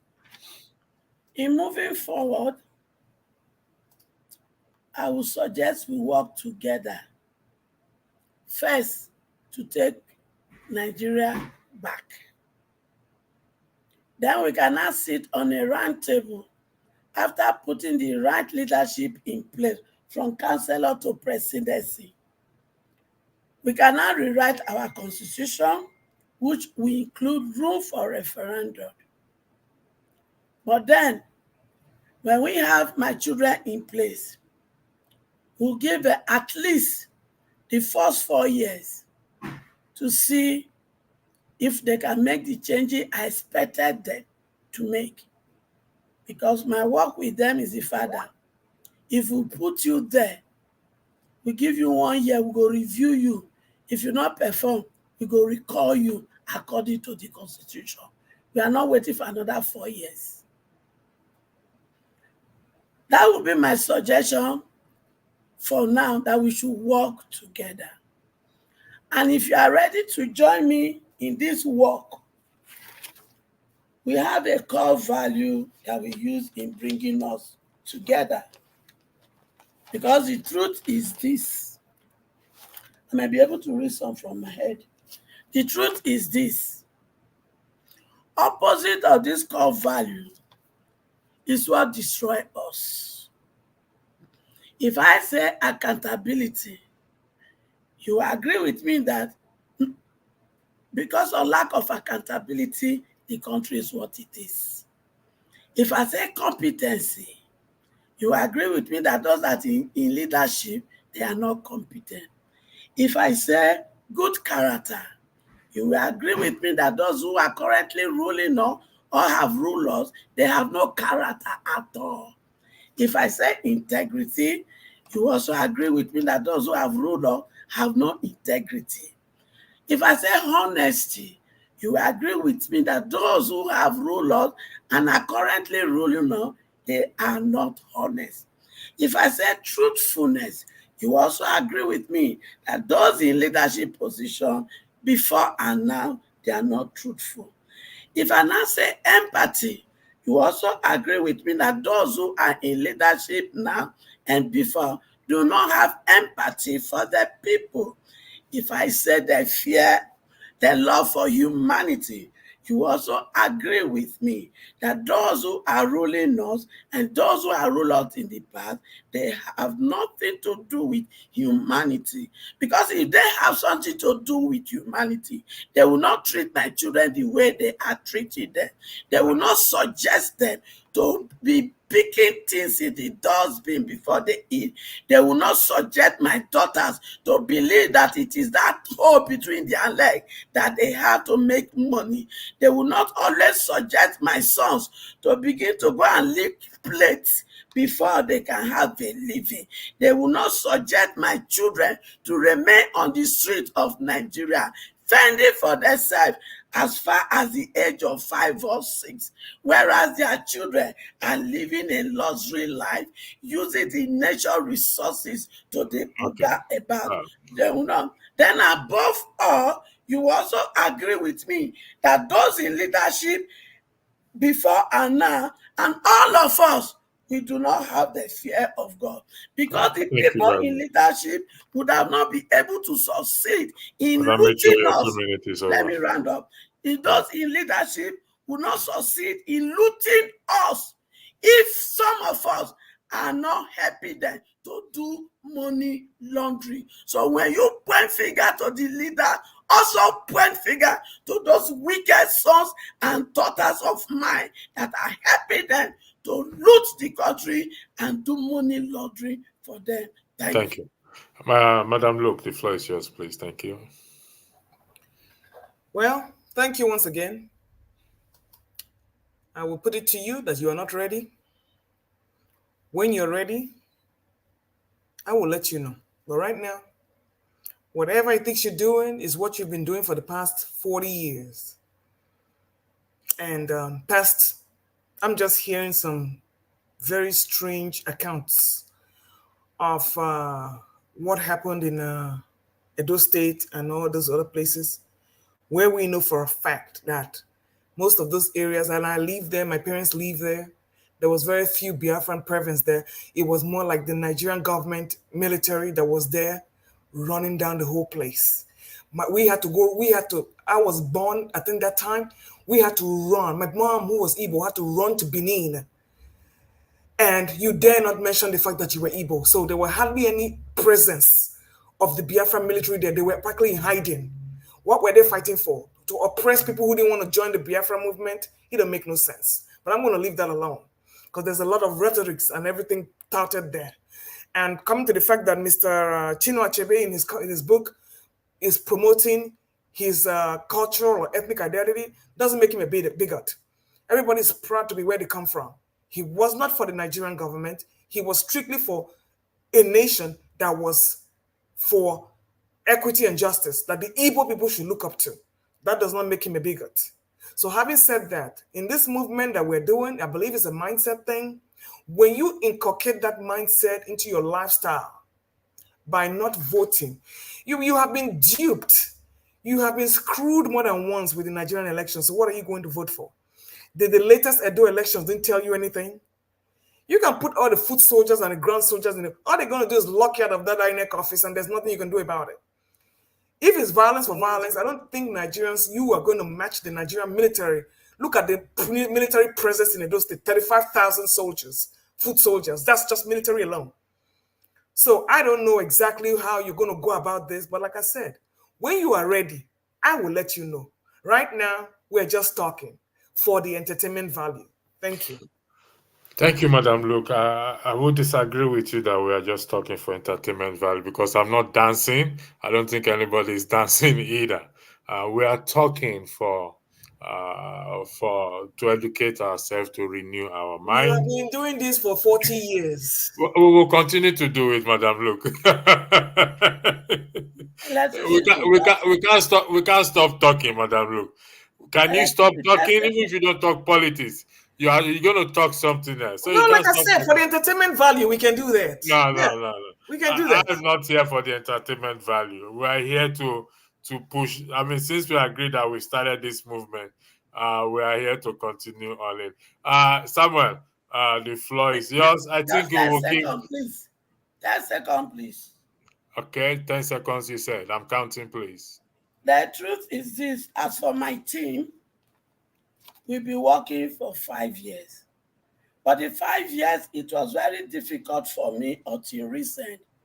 Because building my engine room. Your 10 seconds is over, please. I'm Thank coming. you. Building my engine room You is not asked for as 10 easy. seconds. Why are you talking? I'm not, you don't let me land now. Is it that people shouldn't hear what I want to say? But there are other people on the platform. Did they complain? Let me round up and I will leave the floor. They don't have to complain. I am the moderator. Let me round up. Go ahead, Mr. please. Host. So my engine room has taken me 5 years. In that 5 years, I discovered it is not a funny room. But by the grace of God, my cries and my tears has been answered. I have found the right children to build up my engine room, and we are working. Soon, you will hear one of the results in this month of October into November. Thank you. Samuel, the floor is yours. Why are you drawing conclusion when some people are just coming in that have No, we'll keep it going. We'll keep it going. But I know when we're going to. I'm sorry. Yes, I wanted to draw conclusion, but others coming. Mr. James, our historian, he will have 1 hour to speak and lecture us, particularly to lecture Madam Luke, who wants us, who said we are dancing here. Mr. James, Mr. James, 1 hour is Thank allocated to you. That's enough time for some history lectures. Anyways, I would say that it is very unwise to not to get involved. We please must get involved, and involvement at this time around is better at the grassroots, because we end up voting for people that we are not involved in the selection process. So if we are not involved in the selection process and they bring 2 idiots, we will end up voting 2 idiots. So to fix this, we have to go to the root, register, belong to a party, and be more mindful of that process that picks out who is going to be the senator, who's going to be the governor, who's going to be the president. The process that picks, let's fight for that process. If it is not being transparently done, let's fight at that level. If we fight at that level, we've won the war, basically. All right? We will insist that this has to be done. We insist that the right person, because the worst of us is leading the best of us. And it's painful when PhD holders, professors are the one announcing result of illiterates. It's just crazy how we do things. And to fix it, let's all get back into politics. Let's join political parties. Let's get into grassroots. Let's be mindful of the selection process, not the election process, because we elect who was elected for us. If we cure it and heal it from the selection process, the election process will be much better as an outcome. Thank you. Samuel. Mr. Tony, okay, you're next, please. Thank you. Hello? Yeah, we can hear you. I can Okay. hear you. I think it's better to keep talking. To judge is better than to war. Even when people go to war, they say come to the table and talk. So it's good that we talk. But for me, what we have going on in Nigeria is a mockery of democracy. Nigeria is not working. That's the truth. It's not working for anybody. Even those who think they are making money out of Nigeria, it's really not working, because you cannot live safely in Nigeria if the majority of the population is pauperized. You can't. But we have tried the parliamentary system and it failed. We tried the presidential system. That's what we're trying now. And we're seeing the result. So the question is, where is the problem? It's not the Constitution, because even America, from whose system we are trying to copy, although not wholesale, has had a Constitution that is not perfect. So they keep amending and keep changing and adding. But the point is that the Constitution, for over so many years, has stood the test of time. I think that the problem with Nigeria is not the failure of ideas. We have ideas. It's not the failure of the Constitution. No. And there's no Constitution that is perfect. But for me, the problem is that the institutions are weak. America was able to withstand the attempted manipulation of election in 2020 because the Constitution stood, and there were people who were ready to defend that Constitution. So if we want to move forward as a country, I think we must look at the structures, and the structures are not working. INEC is a failure. The military is compromised, I'm sorry. The police, maybe they're overwhelmed. Our politicians are not angels. The followership, is a problem. So there is, again, for me, a need for us to look at not just the leadership and the followership, but we must find a way by which we can all sit down and rework this system and be committed to it. And I think that even when we make mistakes, there must be provisions right there in the Constitution that can help us to stand up again and proceed in direction that will bring good to the generality of the people. I'll stop there. Thank you, sir. I just highlighted the next topic for discussion. Nigeria is not working. Many people have said so. Mr. Tony just said so. Hold on 1 second. I need to re-edit it. Sorry about that. I need to remove something. So Nigeria is not working. What will make it work? So I start with you. I speak the truth. Nigeria is not working. What will make it work? Okay, Got 3 minutes. So before I go into that, I'd like to just state that, first of all, I am a student of history. I do this for a living. And I am glad that an avid historian and someone I respect like Mr. James is on here. And while I do not do personal ad hominems, I'd like to correct certain things because I see it is starting to become very prevalent. Like if people do not like you personally on here, they do not mind throwing shots and making unprovable accusations against you. Now, based on what I said about Chino Achebe, like I said, it is a choice of opinion. Like I said, when you started, I said, you admittedly said you hadn't read the book. And I said, I will leave you to make that determination yourself. I'm not saying you have to come to the same conclusion that I reached. Now, with regards to what one of the panelists said about trying to dispute everything I do not come on here. I have never come on here to just spout things that are not provable. That is not in line with my profession, and that is not in line with my personal beliefs. So I say to the panelists, and most objectively to her, Ms. Luke, you have to go. Being that you say you were born in the area and raised in the area, I do not know if you lived there during the Civil War. Now, it is your own right, and this is something I'll put to you. You go find out. Was the Midwest invaded by Biafra, even though it was neutral?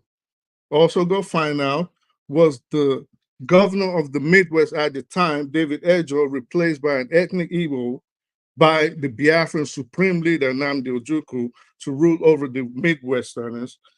You can also go find out if the town of Abudu that I quoted, which is in present-day Edo State, was it ethnically cleansed by Biafran forces because the people were mistaken to be Northerners because of their traditional Islamic garb?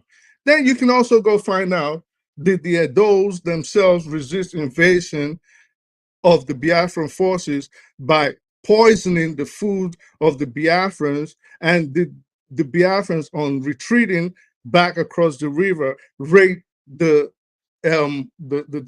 central bank? So these are things that are historically proven. These are things that are archived. They are written. If you have any doubt, it has nothing to do with personal ad hominem. You go find out, and then you have all the time. You can come back to us on Saturday and tell me everything I proved that you said I lied about, or you insinuated that I lied about. You can come tell us the truth and the fact of the matter. Thank you. I speak the truth. I am not in doubt of history. Yes, history is very important. The purpose of history, if I am wrong, is for us to learn. Somebody's mic is on. Is for us to learn from history. I stand to be corrected. And for us not to repeat the same mistake or error that was done, to learn from it, to build upon that history. And I'm saying that why this history is important, it is also important that we move beyond that point. Because if I ask you now, this lecture that I know you are talking to Madam Luke. This lecture that you just gave now, what do you want us to do about it? Well, it's not about you doing anything about it. If we have to deal with history, you cannot move forward without history. And you cannot do anything with distorted history. So the truth, you have to always speak with the truth and facts and evidence. That is the point. So my point is, I spoke evidence and I spoke indisputable fact. And she came around and said what I spoke was not true. Meaning, if you now, the ball is in her court to prove that I was wrong. Are we teaching people, like you said, and are we here to learn, or are we here to just assuage people's feelings? If we're here to learn, then we have then we have to go based on history, facts, and evidence, and that is my point. Thank you, Madam Luke. You have time to respond if you want to. It's your choice. You don't have to. If you okay, sorry, Mr. Tony. Okay, you wanted to say Dan the Revolution. Welcome, Mr. James. Welcome. Sorry, I couldn't reach out to you. My apologies. We need to catch up. Go ahead, Mr. Tony. I'll give you 1 minute. Yes, yes. I just want to respond to part of the things that you have said. I'm a graduate of history from the University of Ibadan, and I have done the research. I'm part of the Civil War. In fact, part of my thesis was focused on contemporary Nigerian history. Part of it to do with some of the events that led to the Civil War and which culminated in what our brother is saying. In historiography, in historiography, there is nothing like the history. There is a history. Everybody tells history from his own perspective. Even if you go to the Holy Book, you see the gospel. Everybody gives an account of the events that he saw from what they see using their own words. Some are verbose, some are not, and so on and so forth. So there is nothing like a true history, and I'm speaking as a scholar. You don't have a true history. No, there's nothing like that. Now, the perspective that is being shared by our brother here will be different from someone else who has a different perspective. So who is telling the truth? But the fact is that if we begin to go to the invasion of the Midwest by Biafra, or the recapture of the Midwest by federal troops, you will get different accounts. Madebo, many people have written about that account, and I think we have to be very, very careful because this is a very sensitive matter. My town was affected. The federal troops, when they came to my town, totally decimated the male population from 18 years and above. That's an account. So if we're talking about Biafra coming into or coming into Abudu and doing stuff and so on and so forth, I think there's a lot that we need to understand in war, the things that happen, and people's perspective are different. So I just want to say to my brother, you just take it easy because there are so many accounts, and this, what you're saying, is just one account, which may be true, which may not be true. I just wanted to say that. So there's nothing like the history. I mean, there's nothing like the history. There's a history, and which can be critically critiqued by others who have different perspectives. Thank you. All right. Thank you, sir. No, I speak the truth. Hold on. No, hold on. I'm going to go to Ife. Hold on 1 second. I'm going to go to Mr. James, then I'm going to go to Dan the Revolution. He's one of the people that wants to lead us in the next revolution. But let me just point out what or buttress what Mr. Antonio Case said. And I'll use one of my favorite books that I often read. My literature book, I call it, which is the Bible, which is Romans 15, verse 4. It said, whatsoever things we are written aforetimes, we are written for our learning. So we have to learn so that we don't repeat the same mistake. History is good. Anybody who says history is not good, that person themselves will become history. But the purpose of history, from my perspective, is for us to learn from it as to prevent some things not to happen again.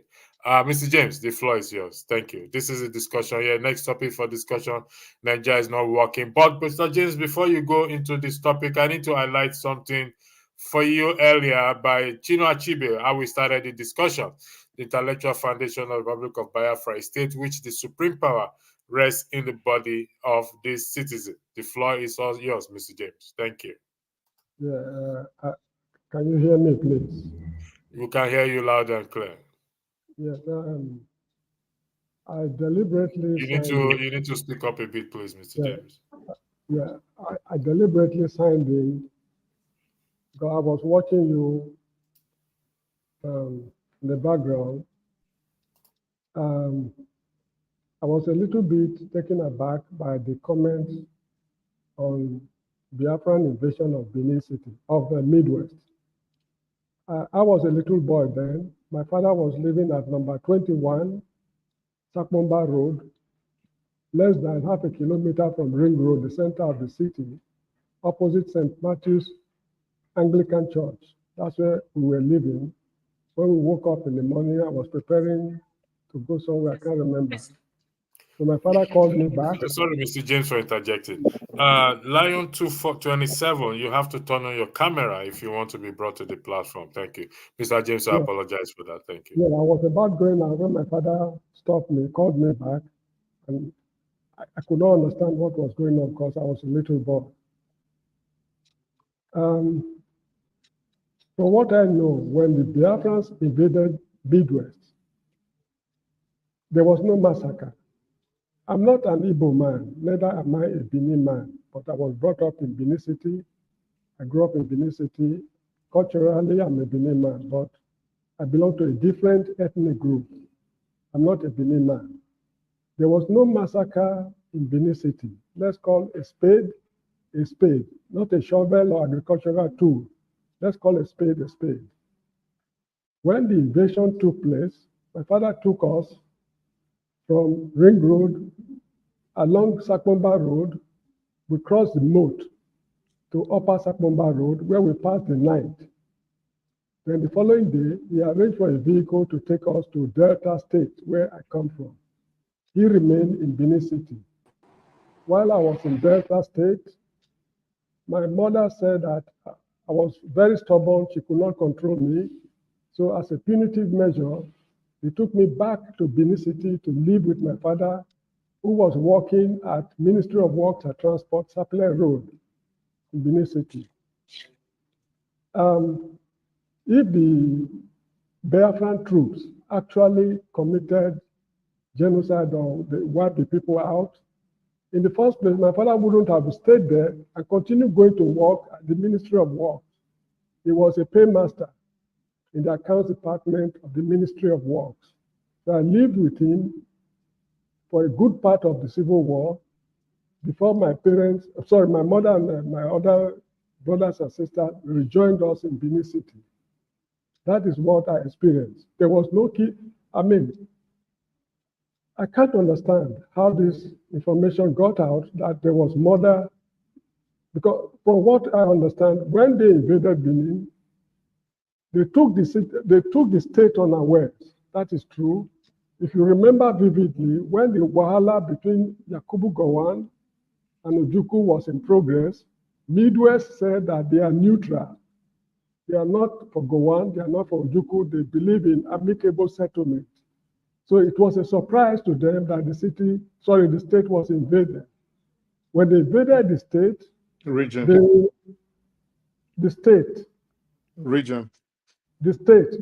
Gowon had already created 12 states. Please, let me finish this is what I experienced. I didn't read it from anywhere. Now, when they invaded the state, they appointed Major Albert, I think Okonkwo Wano or something like that, on August 17, 1967, and he was there till September 1967. Now, during the invasion, David Ejo fled from the State House, and according to him, he said he rode a bicycle, I think, to Lagos or something like that. I don't know. That is true. Well, it's not possible for a man to ride a bicycle from Benin City to Lagos. It's not possible. Maybe he did some of the journey on bicycle, then he continued with other means. It is not, he was not a world-class athlete to ride a bicycle from Benin City to Lagos. I don't think it's possible, although that's not what we are contesting. And the idea, this issue of who raided Central Bank in Benin City, that is the bank at the junction of Akpakpava and Ring Road. Who raided the bank is very difficult to ascertain. It could be the Biafrans, but is it true that when they got to Ore, They could not proceed. Then they retreated to loot the bank. If they had the intention to loot the bank, they had already taken over the city. They were in control of everything. The governor was in control. That was a golden opportunity for them to do it easily. Is it a retreating people fighting for their lives who will now be thinking of going to loot a treasure they refused to loot in the first place? You see, there are a lot of stories going around, and we will never know the truth about what is happening. Now, as regards what's it called, massacre, something happened at Asaba. We should call a spade a spade. After the federal troops, after the federal troops led by Murtala Mohammed crossed from Benue State, they landed at Ida. From Benue, they landed from Ida, they went to Agenebode. From Agenebode, they followed Aushi Road to Ikobahir. Samuel Ogbemudia showed them the way. When they liberated Benin, then from there they opened a new front to attack Biafra in the east. When they got to Asaba, it is alleged, I don't have any proof, and I don't want to believe any writer. It was alleged that the natives of Asaba, some of them being a variety of the Igbo-speaking people, they sort of played some games on Murtala Mohammed. And as a retaliatory measure, there was something like genocide that took place. They killed a lot of them. I mean, a quantifiable, number of men and women, particularly the men, were killed. So this is exactly what I knew. And while the war was going on, my father, uncles, they were always discussing the war, and they were listening to Radio Biafra broadcasting from Enugu. There was a very popular broadcaster, they called it Kokonde or something like that, who was reaching out slogans and Biafra, fight for your fatherland, and those kind of things. Now, the federal side, radio stations were also beaming jingles, encouraging soldiers to fight, those kind of stuff. Now, please, I grew up in Benin City from when I was a little boy in 1962 till I finished my master's degree program at the University of Lagos before I left Benin. I never heard that Abudu was wiped out of existence. If it was wiped out of existence, when I finished my A-level program at Government College Ughelli, I went to Ministry of Education, Abudu, to get a teaching appointment at Ugo Grammar School at Ugoni Yekoriomo. That's the first place I worked in my life. I walked around the city of Abudu. There was no relics of war. There was no destruction of buildings. I mean, and the people of Abudu and Benin City, they are exactly the same people, just like the Yorubas in Benin and Yorubas in Nigeria. They are Yorubas. So the Benin people, they have, it's very difficult if you are not a Benin man to know the differences among them. We mixed together. I attended Western Boys High School, opposite Guinness at Ikobahir. It is from there we go to Abudu and come back. So I do not know where the information is coming from that Biafrans wiped out the Benin. Look, if it actually happened that they wiped out the Benin, the way the British, punitive expedition of 1897 wiped out Benin, the Igbo man will not know peace, even after the war. Electricity, is it okay if I respond, please? No, not yet, please. Well, you can't say I can't if they're saying things I didn't say. I never said anything about Benin being wiped out. I didn't say you cannot. I'm just saying that it's not yet your turn. But you are talking of Abudu. The people sir, of you Abudu. keep saying I said Benin got wiped out. Respectfully, excuse me. I never While you said were talking, I think interrupt I you. speak the truth. Can you just be patient, please? After Mr. James, Dan will have to speak. Then we'll go around and you got your time. Sorry, Mr. James. We're not fighting here. This is history and correcting anything that has been said that is correct or not correct, or opinion and not opinion. So you get your time, I speak the truth. But right now, Mr. James, you have 2 minutes, then I'll go to down the revolution. Then I will leave the floor open. This broadcast is going to run for 3 hours. So we got another 50 minutes to argue this issue out, okay? And also, we must not forget that the movement has begun. Madam Luke, Mama Icho, they are leaders of different movements in this changing Nigeria and actualization of the Biafran nation. Mr. James, continue. Thank you. So anyway, the issue is that the Igbos, when they invaded Midwest, they had the opportunity to wipe the people out of existence because they caught them unawares completely. They said they are neutral. They don't want to be involved in the quarrel between Ojukwu and Gowon. So when they came, they were not prepared at all. So they had the opportunity to wipe out the entire state from existence. And my people wouldn't have asked me to leave the Delta and go back to Benin City to live with my father. That is the state capital. So I think Frederick Forsyth, I don't know what to say about the man. I mean, I've not read his book, and I'm not eager to read any of the books on the Nigerian Civil War because they're all loaded with bias and what have you. So anyway, thank you very much, Mr. Thank you, Mr. James. Kindly Revolution. Kindly permit The me floor to is sign yours. out because kindly permit me to sign out because it's already 8 o'clock in the Gambia.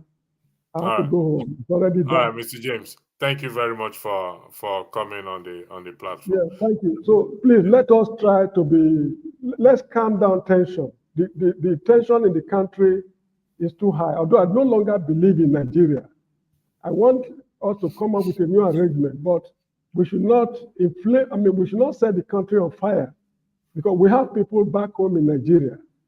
If we are to dissolve as a nation, we should do it amicably. Yugoslavia, the Ottoman Empire, Ethiopia, so many other countries have come and gone. So why should we go through the Sudan route when we have the option to do it peacefully? With this kind of information we are peddling, we are setting the country on fire. That's true. Which will do us no good. Thank you so much. Thank you, Mr. James. Thank you for thanking me. I say, just to emphasize on what Mr. James said, history is important, but we also must be careful how we say it because one wrong statement can spark can turn the country upside down, and that's why we have to be careful. We correct records. Nobody knows it all.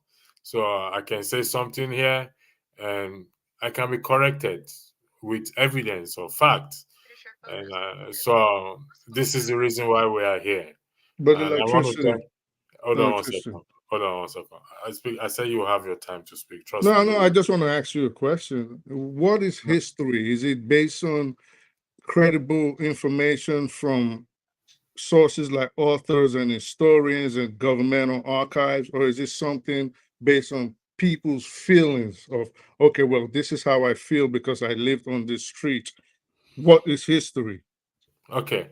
You're asking me that question. If I live on a street and something happened and I witness it, I think I have the right to say, no, this thing happened or this thing does not happen. No electricity. Not if you lived 2 or 3 or 4, you can clap all you want, Madam Luke. If you No, live you asked me a question. no. So if you live 400 miles away, if you live 400 miles away, but you want to say, well, because I lived in that era 400 miles away, then my information is more credible than historians or archivists or authors that lived in that within the sector of the happenings of the events.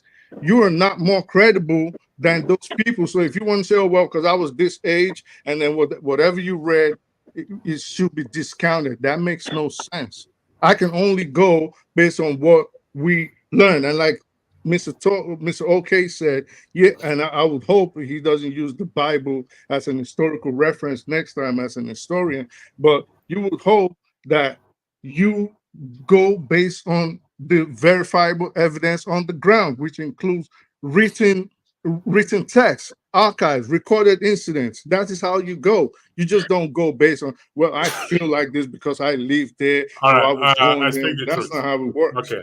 I don't. You see, one thing I would disagree with you is this. Though I'm the moderator, you see, the Bible is a literature book. Okay, just like any other book that people write.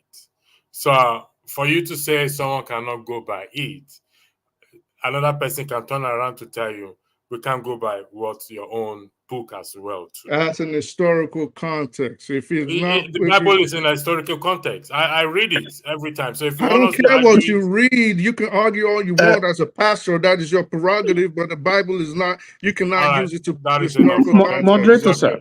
okay. Moderator, sir. Sir,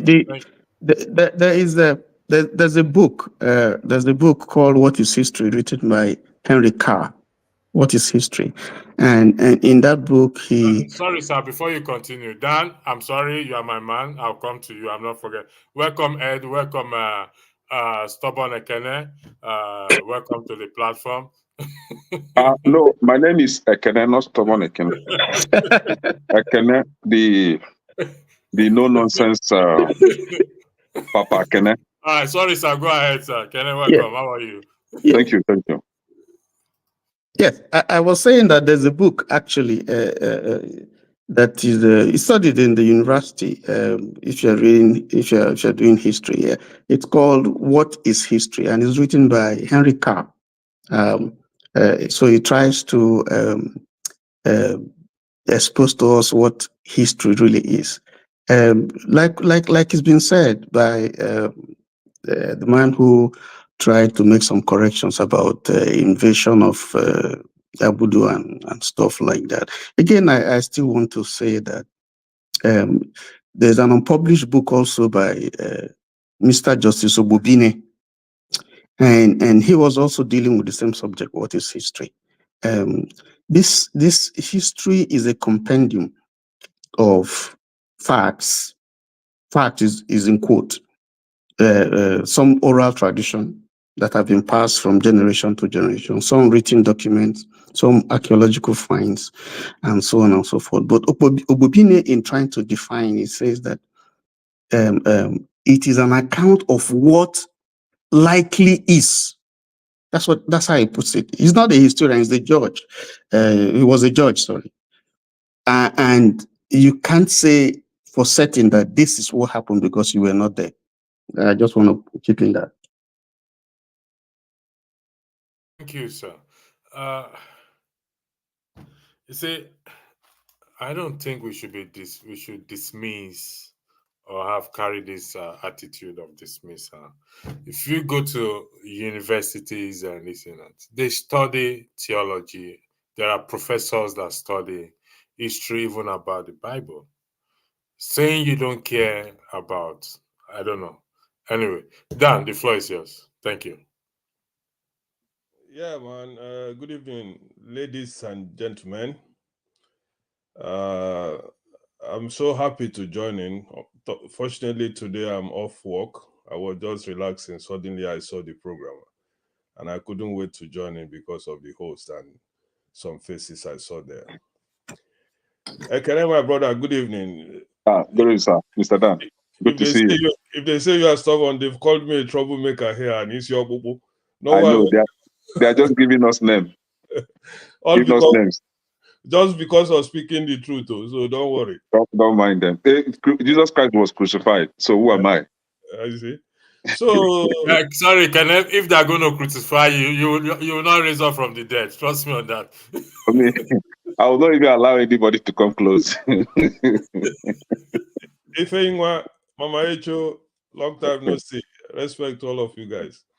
Anyway, history, speak the truth. I mean, let us face I prefer to march ahead. All those history, like that brother was saying, is a story told by different people. Everybody from your own corner. Nobody knows who is speaking the truth. And if you look at Nigeria today, most of the thing we are suffering is those history. Some people will come, they will tell you, say, na so it be. It depends who they told, and those people will carry it on the head. For example, Shore has been accused that he's working for Tinubu by very intelligent people. I thought were very intelligent people. But today, listening to Voice of the People, he was able to attack them and corrected that thing.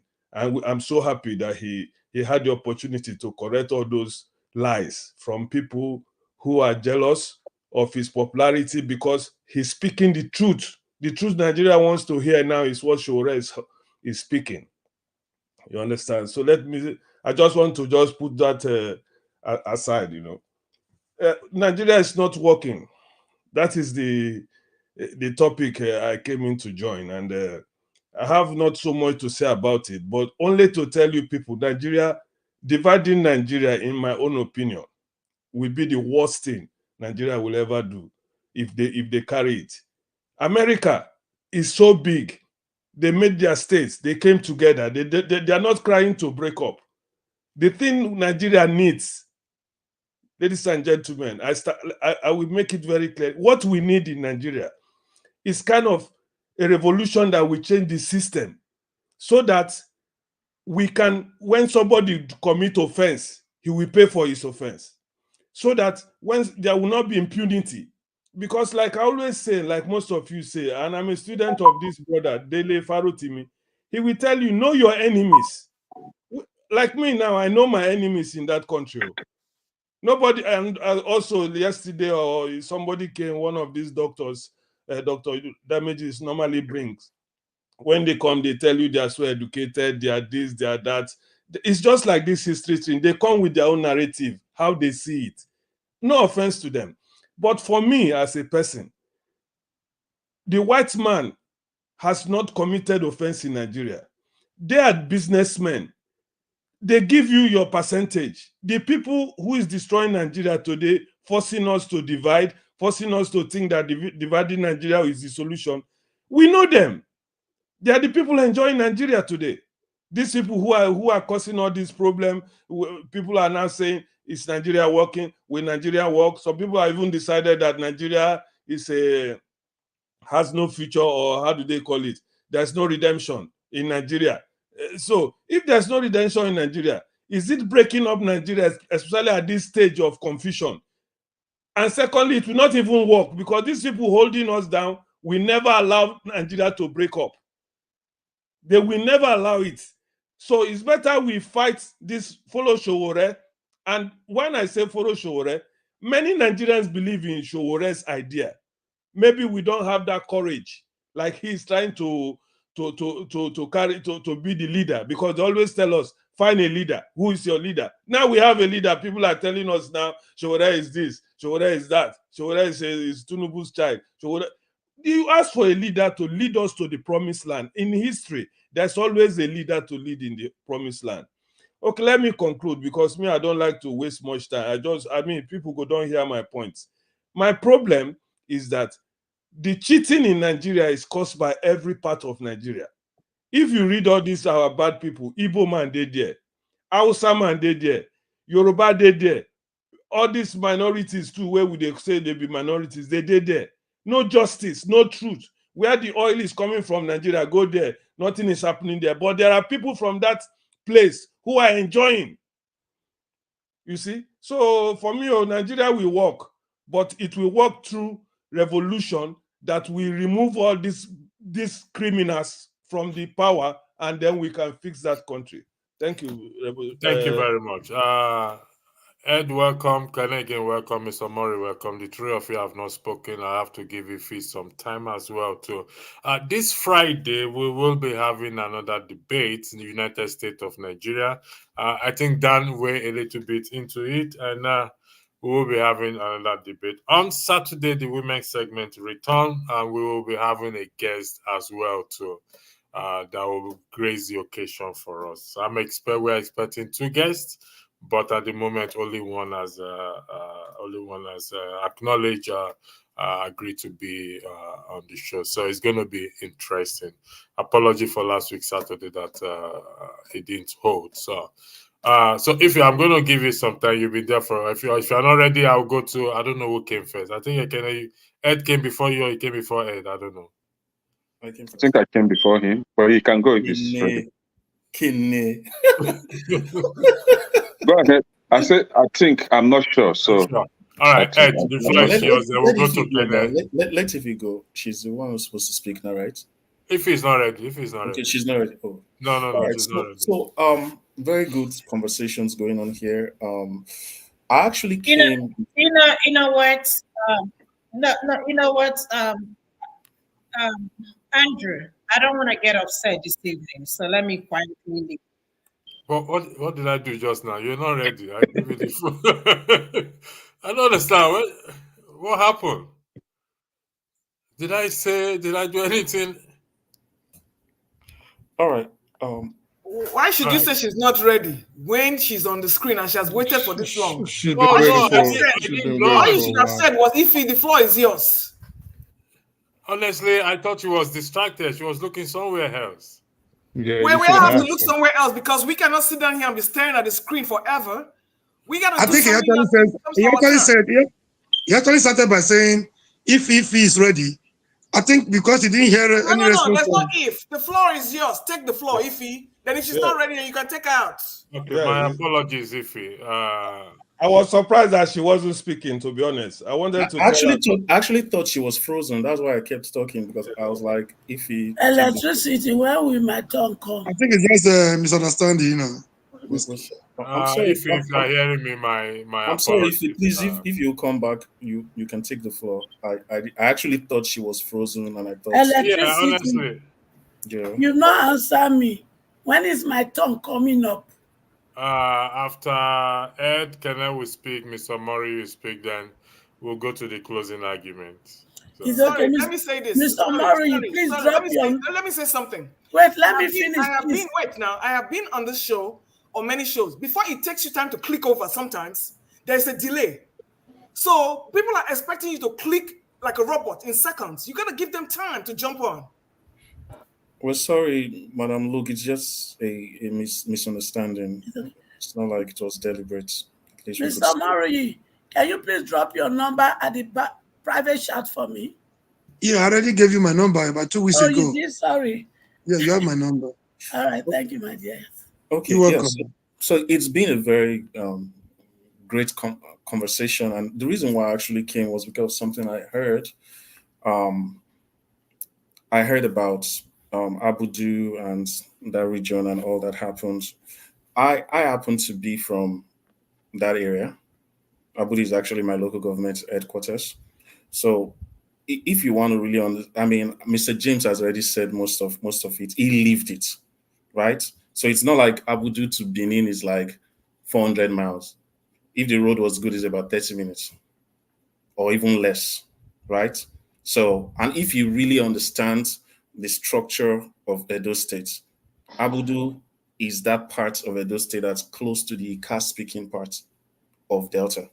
So there are even, like, if you check the communities around Abudu, you'll find some Ika-speaking places, right? So there are two things that I mean, to me, they actually made my ear perk up. The first thing was that Abudu had native Islamic people. That's not true. And if it is true, I'd like to see evidence of it. Like, there was nothing like that. Don't let the name Abudu deceive you.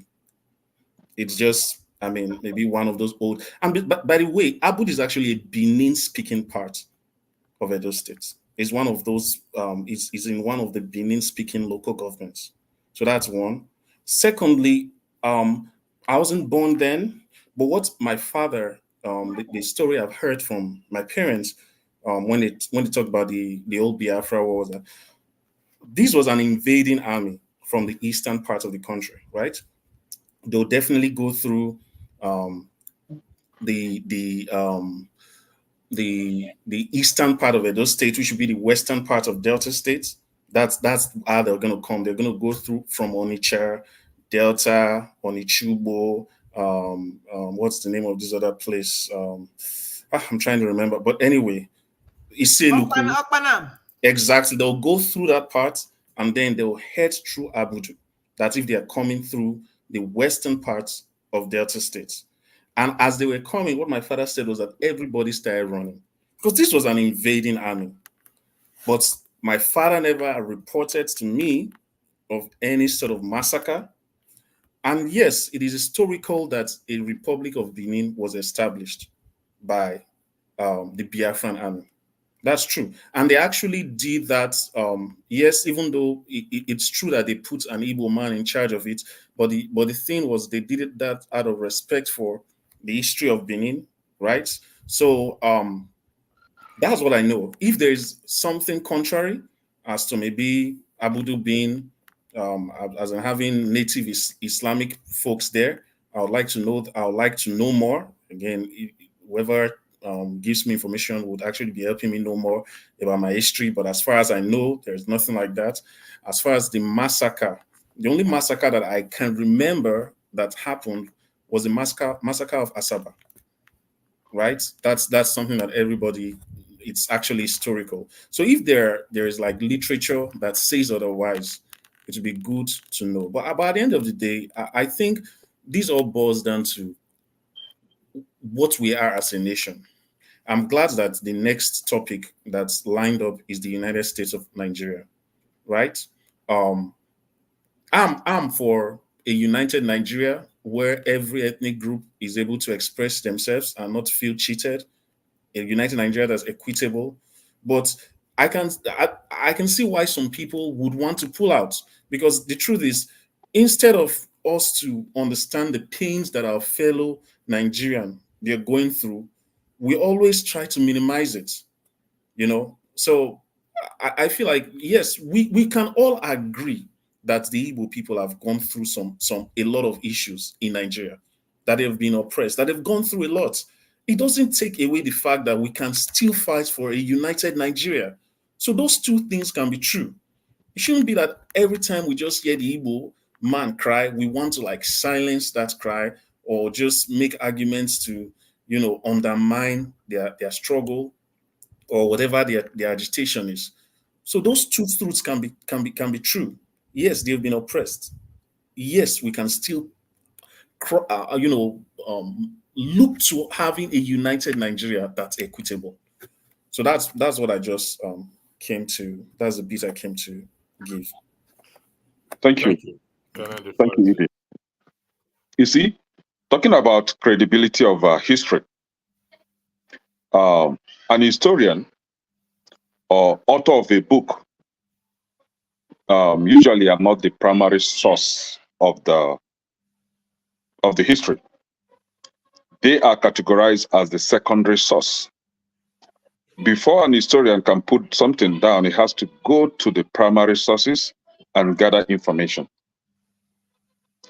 Those information could be altered by that author or by that historian, especially if the historian has an interest or if he's a biased author or historian.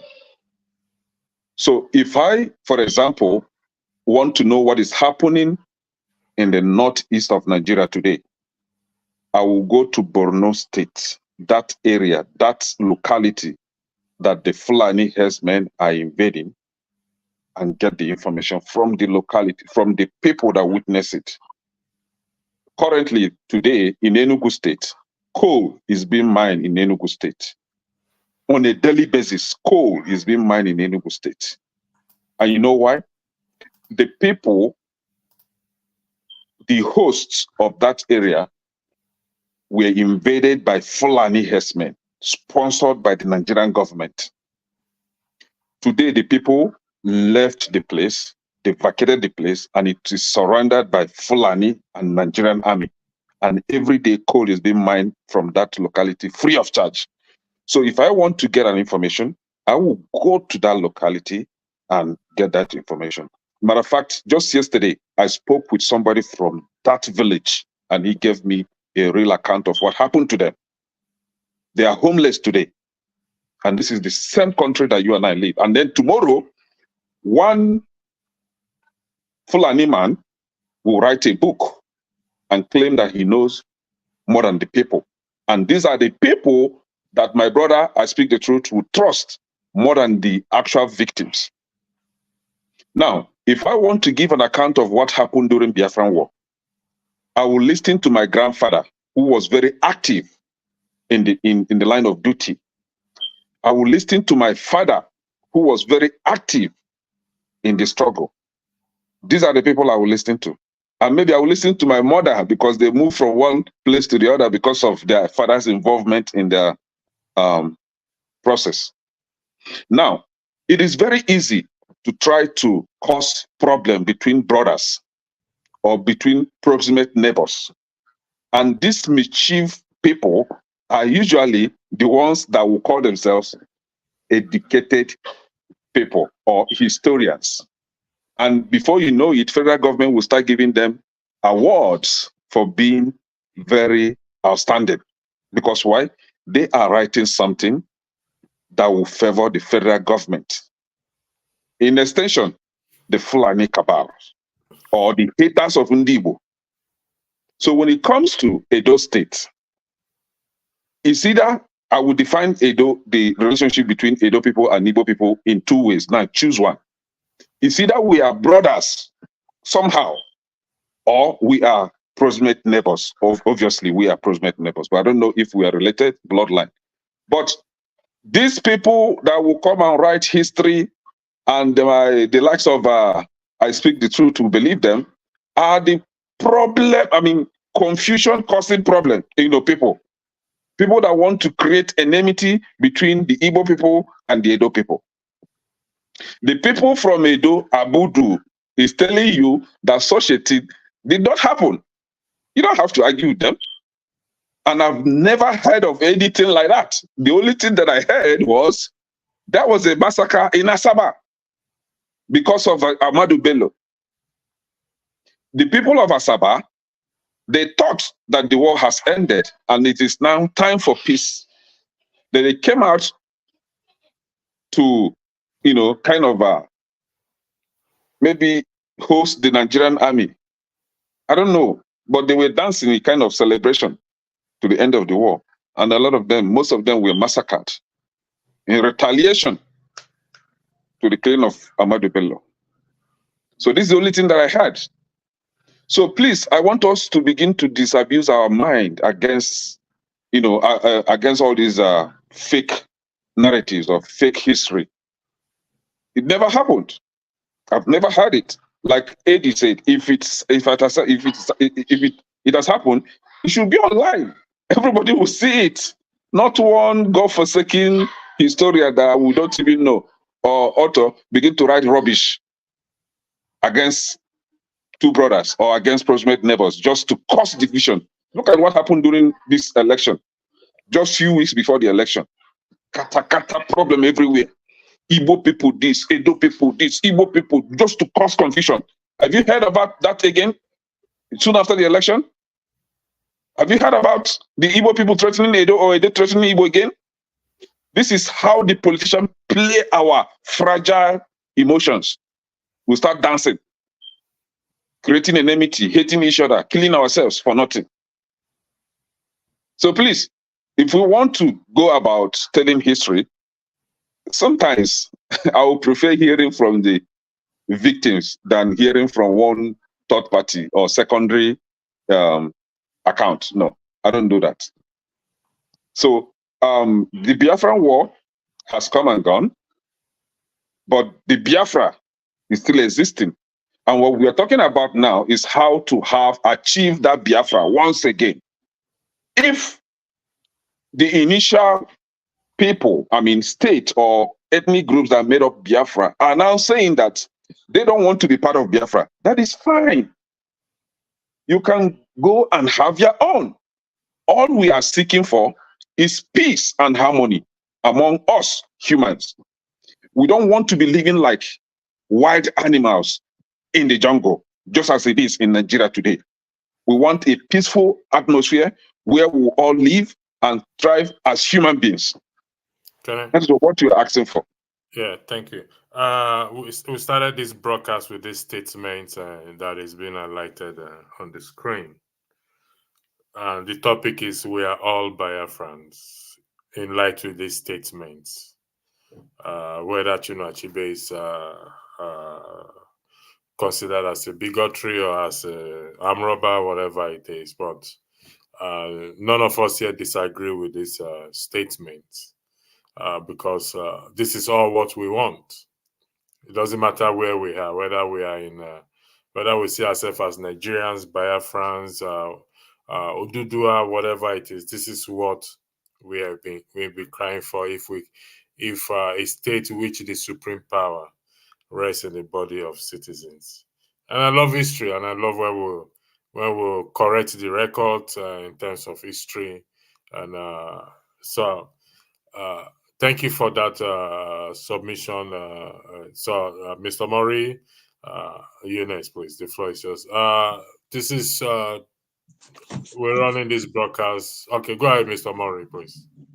Yeah, thank you once again for having me. It's always a delight to be on the show. Greetings to all the panelists. I think for the first time, kudos to Ikene for having the courage to speak truth to power. You know, I pick certain things from what he just said. Is Pastor still on the panel, please? Is Mr. Pastor still here? He was never here. He was never here. Pastor was never here. No. Okay, please, I thought Pastor was the one. Okay, I thought he was the one pushing the same narrative. I wanted him to. Okay, I wanted him to take the cue from to borrow a leaf from Kene. You see, by the definition of the title, we are all Biafrans. The same issues, the immediate and the remote causes of the Nigerian Civil War, they are still with us today. The same things, the same issues Ojukwu fought for, the same issues Ojukwu agitated for, leading to the avoidable Civil War. I say avoidable because it could have been avoided. It was not necessary in the first place. If not for the stubbornness and the store-minded of the then rulers. What we are experiencing today, these are even getting worse. So, if you define Biafra Republic as a place, a republic where the ultimate power, supreme power, resides with the people, it means we are Biafrans and the problem is still on. But the only thing I want to avoid, a second war will not be necessary among brothers and sisters. You know, this is just the only thing I wanted to say. And again, talking about history is good. It gives you a sense of where you're coming from. You know, if you don't know where you're coming from, probably you don't know where your direction is, where you're going to, where your destination is. But then, like the last week I said, history is good. But who is the historian? Who is the messenger? The message might be good, but the messenger also matters because the messenger could be a vested interest. So, like, I gave you a vivid example of the Nigerian Civil War. The first military coup in Nigeria of January 16, 1966. Some people will want to target an Igbo coup. Another account will tell you, no, it wasn't an Igbo coup. So person in the military was involved. So how could you have told me an Igbo coup? Depending on who the author is. So we have to be careful. And kudos to you once again. I done my heart for you today. You know, I wish you could continue like this every time instead of allowing them to push us unnecessarily to hit us together. This is the kind of message I want. I think I will want to get your number today because so this is the kind of message I like. Like the narrative in Lagos during 2023. A certain selfish individual, a certain criminal, you know, who has been benefiting from the common wealth of the people, discovered that for the first time he was losing ground. They tried to turn the narrative. They tried to change the narrative to suit their own selfish interests and personal aggrandizement by making it look like a tribal war. It wasn't a tribal war. So a lot of people fell for that cheap and gullible, narrative. So if we can continue the way we are going, I think we're getting somewhere. This is the kind of discussion I want us to have. You know, people talk about education like the prof said yesterday. The kind of education we need this time around, it's not the education that will come from the four walls of an institution like Usuka, Uniben, or Ibadan. The education of the minds, the orientation of the minds of our people, so that we make them, so that we're able to drive the narrative that we are all common victims of the system that is not working for any of us. If the system was working, I would not be where I am today. You know, I miss a lot about my home. I'm like, my body is here, my spirit is not where I am. So I'm not complete, I'm not balanced. I'm not balanced, I'm not complete. I was not comfortable at home, you know. I told somebody yesterday when we were discussing on this platform that the greatest poverty our people have these days is not the poverty of the pocket, it's not the monetary poverty, It's not the poverty of the bank account. It's the poverty of the mind. Our mindsets are warped. They are polluted, making us to see one another as enemies, whereas we are common victims of the few cabal that are enjoying our commonwealth. So we should continue with this kind of education. I think it's very necessary. And again, somebody was talking about Showere and those there are some people on the panel who have given up on the election. That I can't blame them. I can't blame them. I think I'm beginning to, there were people even while in the school days who used to tell us that we're wasting our times when we're challenging the Abachas of this world, the IBBs of this world, when we are being incarcerated, when we are being traumatized and dehumanized. Some people would just take their bag and go home and rest. We are wasting your time. Nothing can change. I never believe we're wasting our time, because we could see some changes, like likes of IBB stepping aside, like people Abacha's dead, or Dutroy was almost revalidated, and they kill Abiola to balance the equation and all that. We've come a long way in the struggle. But one thing that has been lacking is this division among the people. The unity of the people is what we need more than any other thing else.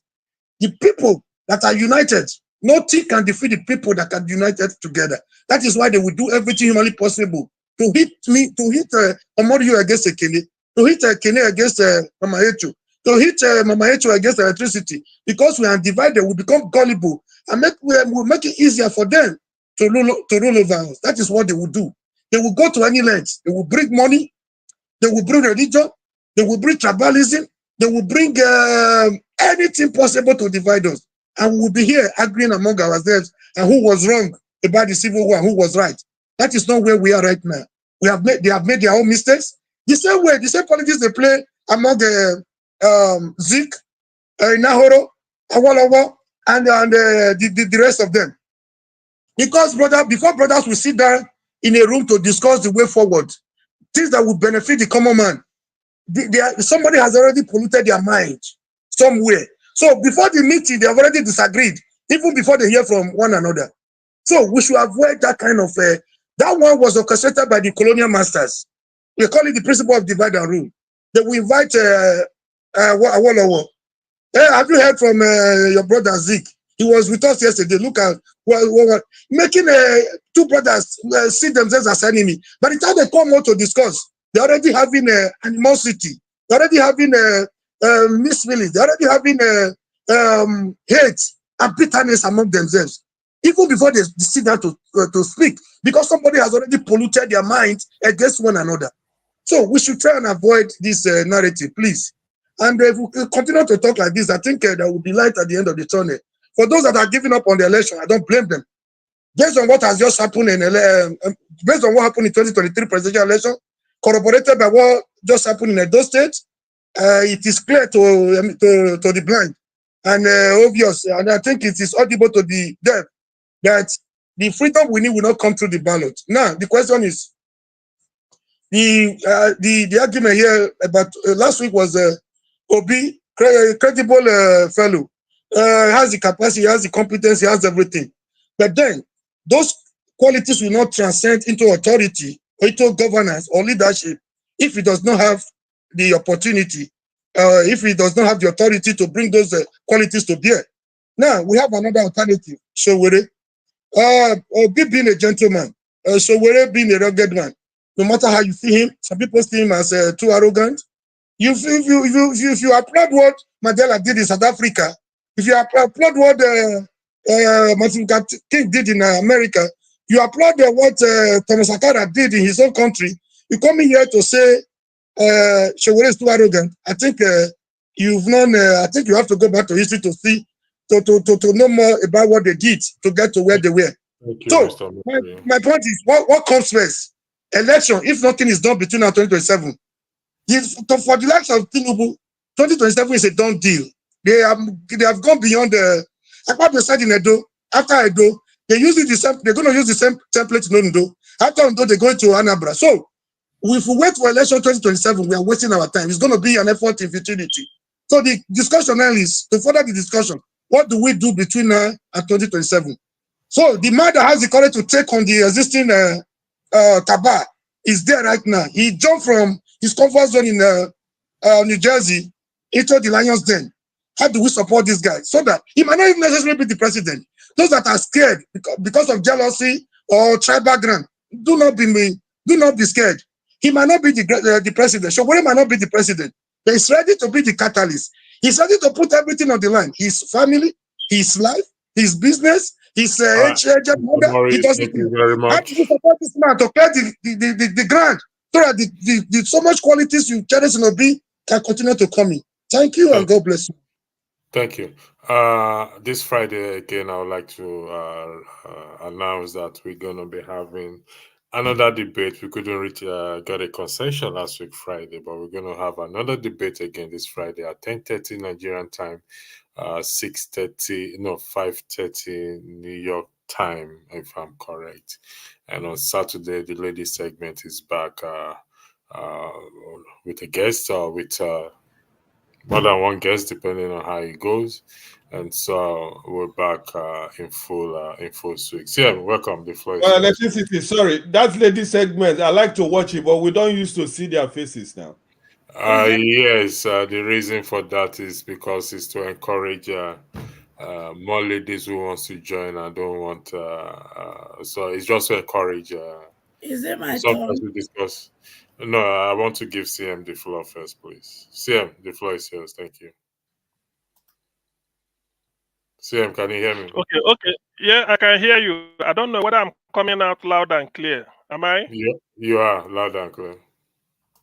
Okay. Thank you very much. Brother Zia, before you start, I must welcome you specially. Please, borrow me 2 seconds to welcome you specially and your don't get fight in a election, please. My respect for you has just tripled. I've not had the opportunity to tell you. Now I know that you are a patriot. I thought you were, I think I apologize for the image I painted. It was the wrong image of you. I drop my heart for you. Apology won't be enough. I have bank account number in case. Just to put it in perspective. Apology I go chop. Anyway, thank you very much, Thank you very much, electricity. Thank you, Omoruyi. Thank you, Madam. I think Mama Hecho, Kene, Ed, the resident economist. I speak the truth. I can't see the other name, but whoever. Thank you very much, everybody. Actually, electricity, I would have loved a bit of maybe 10 seconds by way of background so that I know what if there's an ask to kick or if there's anything By to way say. of background, we started with this comment on the that you are reading, and the topic is "We are all Biafrans," because we went by this topic that everyone here agreed, or well, most agreed that a state which the supreme power rests in the body of the citizens. So that is all what we want. I don't think anybody wants something else different from that. And anyway, the thing is that even without you saying we all Biafrans, I think the injustice in Nigeria has gone round, sort of, so to speak. So I do not see why people should sit on the fence anymore. Nigeria, as we know, let me just say a failing state. And everything about Nigeria now is staring us in the face, all the negatives. But however, I always of the opinion that there's always a way out, a willing people. If there is a will on the part of the people, there's always a way. Which brings me to the issue now about the protest. I think I had protest coming on tomorrow. Yes, now it's long overdue. Whoever is leading it is long overdue. You see, the problem is when we look at leaders as if they have the all-wielding power, they will assume so. But if you make them look ordinary and tell them, look, in the end, it is now or never, they will capitulate and listen to you. So with that spirit, if that is what they are going through tomorrow, I wish people all the best. I want Nigeria to change, not because of the fact that the leader, at least the people, because even if you are abroad, in fact, today, somebody I did not know but lost a relation has to contact me for assistance. But I keep everything in abeyance until tomorrow. So what we're trying to say, what I'm saying in effect is that I don't really think anybody needs to be mobilized anymore. I doubt. Nobody, unless you are not, you don't breathe the fresh air that is everywhere or the polluted air. Nobody needs to be mobilized or be talked into. What can you do? It's everywhere. So whether they just about 0.0001% of Nigerians, in fact, the members of the National Assembly and the executive or the judiciary, these are the people enjoying. If you throw in the Yahoo boys into the mix, then everything is complete. So we are about 90% of the people. We are caught in between the devil and the blue sea. So if the spirit of Biafra, which is to rewrite injustice, because that is what Biafra really means, injustice against people. So I take it that I use the word injustice because it's everywhere now. People should rise up and say enough is enough.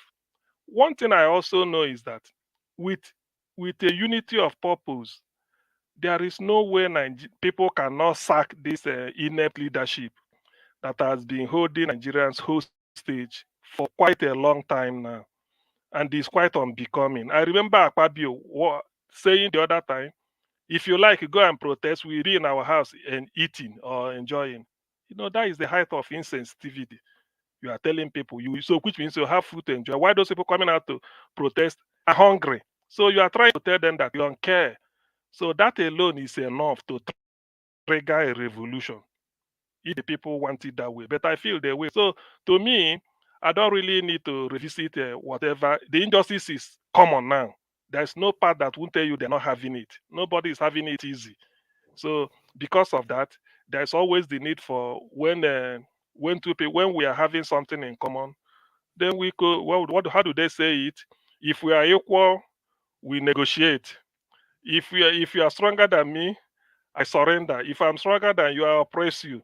So in this case, there is need for Nigerian people to come together and then say, look, we've had enough of all this nonsense. Thank you. So that is just the introductory this now we say. Thank you very much. I would like to thank everyone that has been part of this podcast. Those in the comment section. It's been an interesting discussion. Again, we're back on Friday to continue this discussion into the night. And thank you, everyone. Again, if you are listening, I don't know what I did wrong. My apology. Kenneth, I took you out last week, and there has been pressure from the. I've apologized to you in private, and received the same in the public. So, thank you. So, as it stands, we have to bring the show. Come again. Are you shutting down? Are you? Yes. Yes. Why? Please.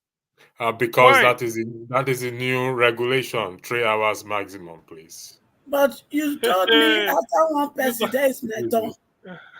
Jesus Christ. I'm sorry. Yeah, there's a program tomorrow. Sorry, KJ is holding. No. KJ I have been waiting patiently. Madam Echo, with due respect, please. But with due respect, I waited patiently. I did. It's the regulation on this platform going forward, not to exceed 3 hours. So, electricity, please just let her have. Not to 3 hours is done. Thank you very much. Have a lovely night. Thank you. I will see. KJ will be here tomorrow, and on Friday there's another time for us to discuss again. God bless you. Electricity. This one appetizer you gave me now. I'm waiting for the main course. Which one?